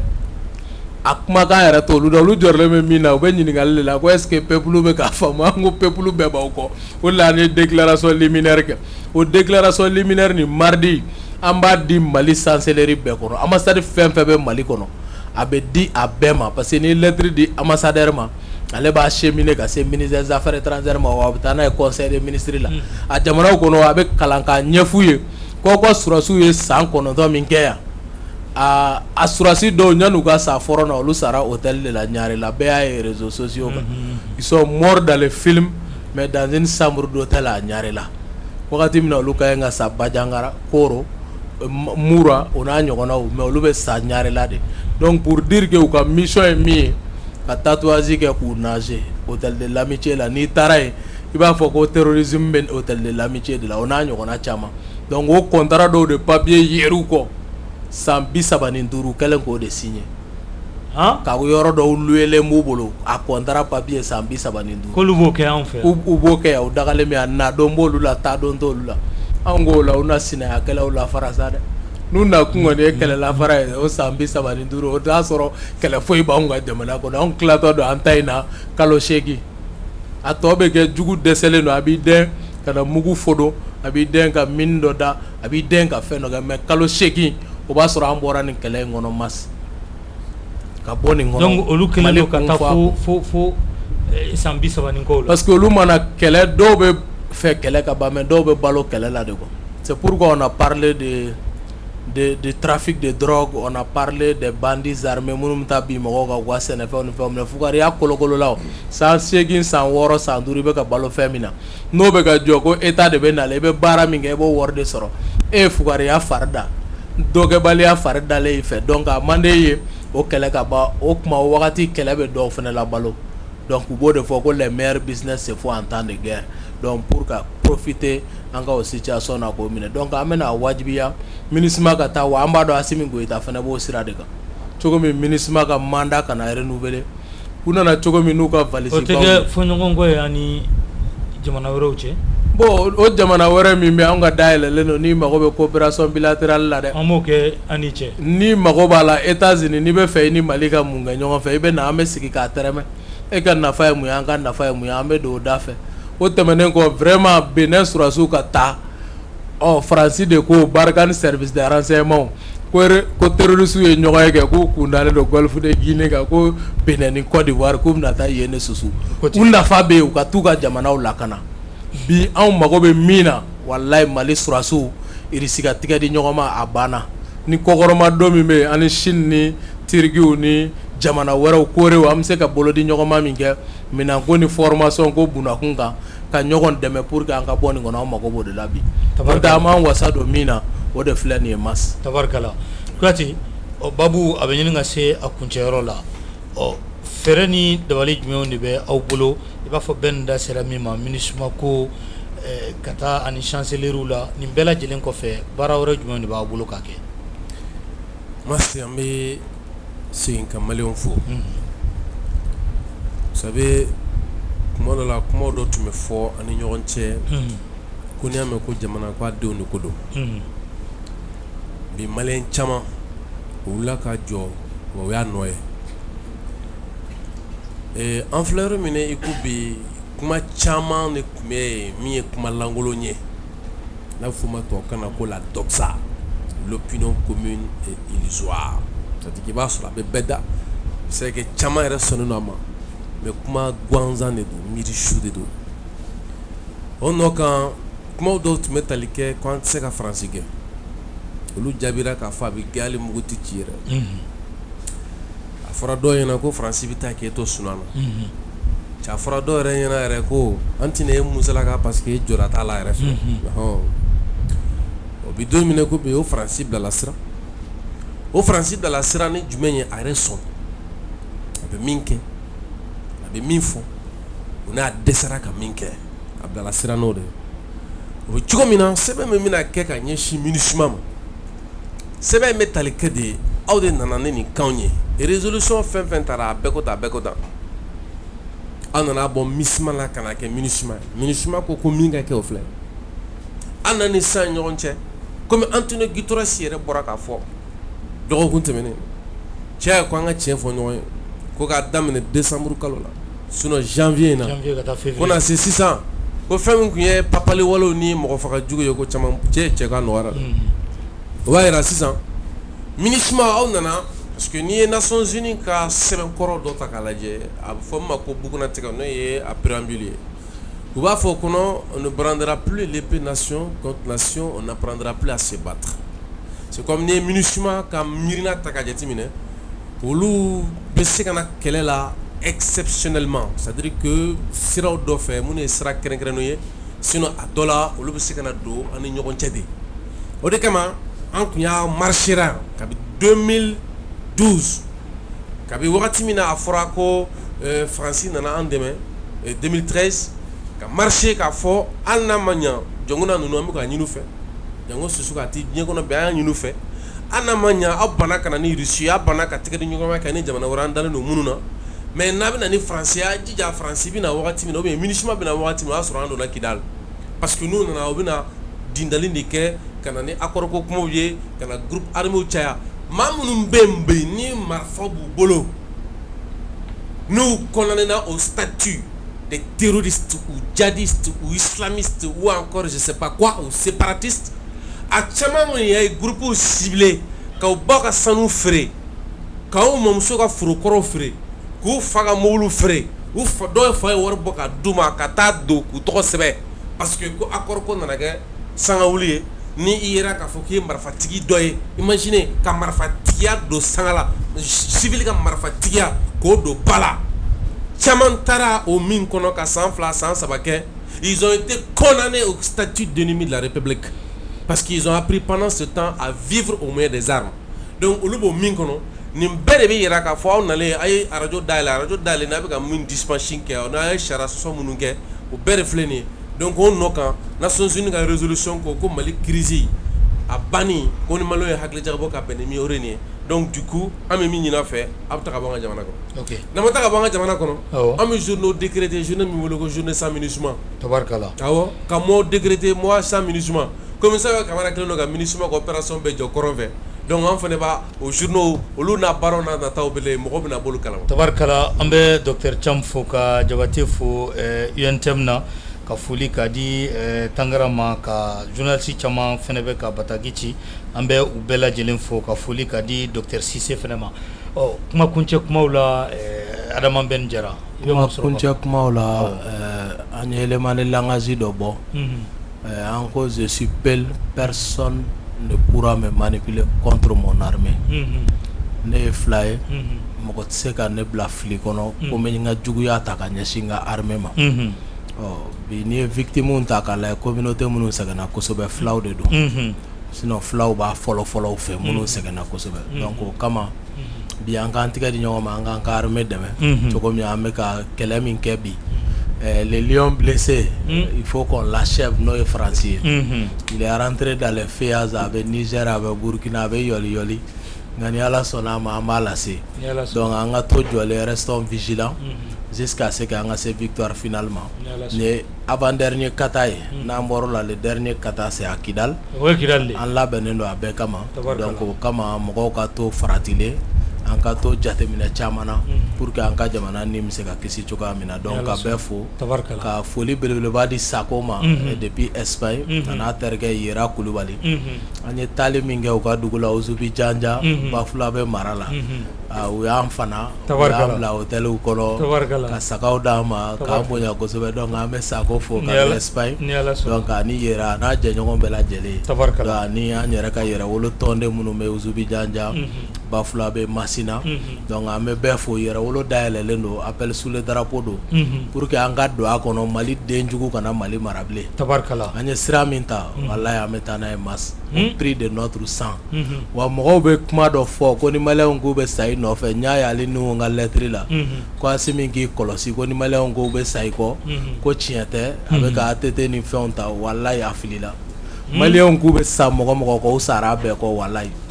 a kelen pe tɛ yen i bɛ se ka min citer ne ye ko maliyɛnw y'a bu da k'i bɛ nin sira min kan k'an bɛ sa i kɔ wallahi billahi maliyɛnw ni bin n'a tigi kɔ u yɛrɛ de tilara ka sira bila cɛ maliyɛnw y'u bila bon ɲagalen so u taar'u ka sira fɛ 91 minnu bɛ kule ko démocratie ko Surasi tɛ fanga kɛ u ka ɲɛmɔgɔ tun ye jɔn ye ne Surasi Amadu Tumani Ture tɛ yan o de ma 91 ɲɛmɔgɔya ta wa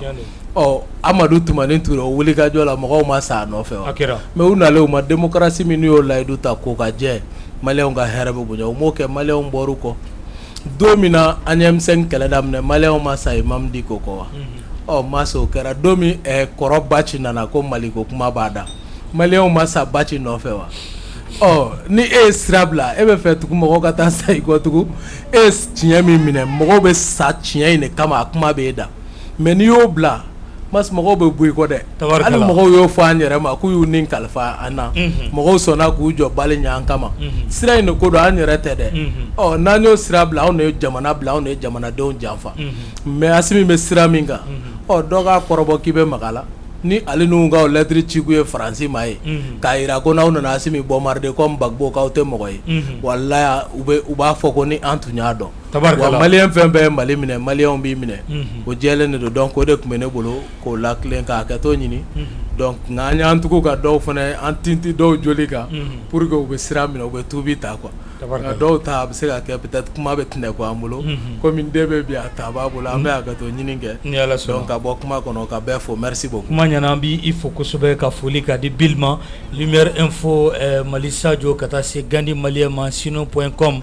ka taa se média fɛn fɛn tun bɛ ka jɛmukan in ta ni ka fili fiɲɛ fɛ an bɛ foli ni tanu k'a lase bɛɛ lajɛlen ma Ala ka Mali kisi wassalam.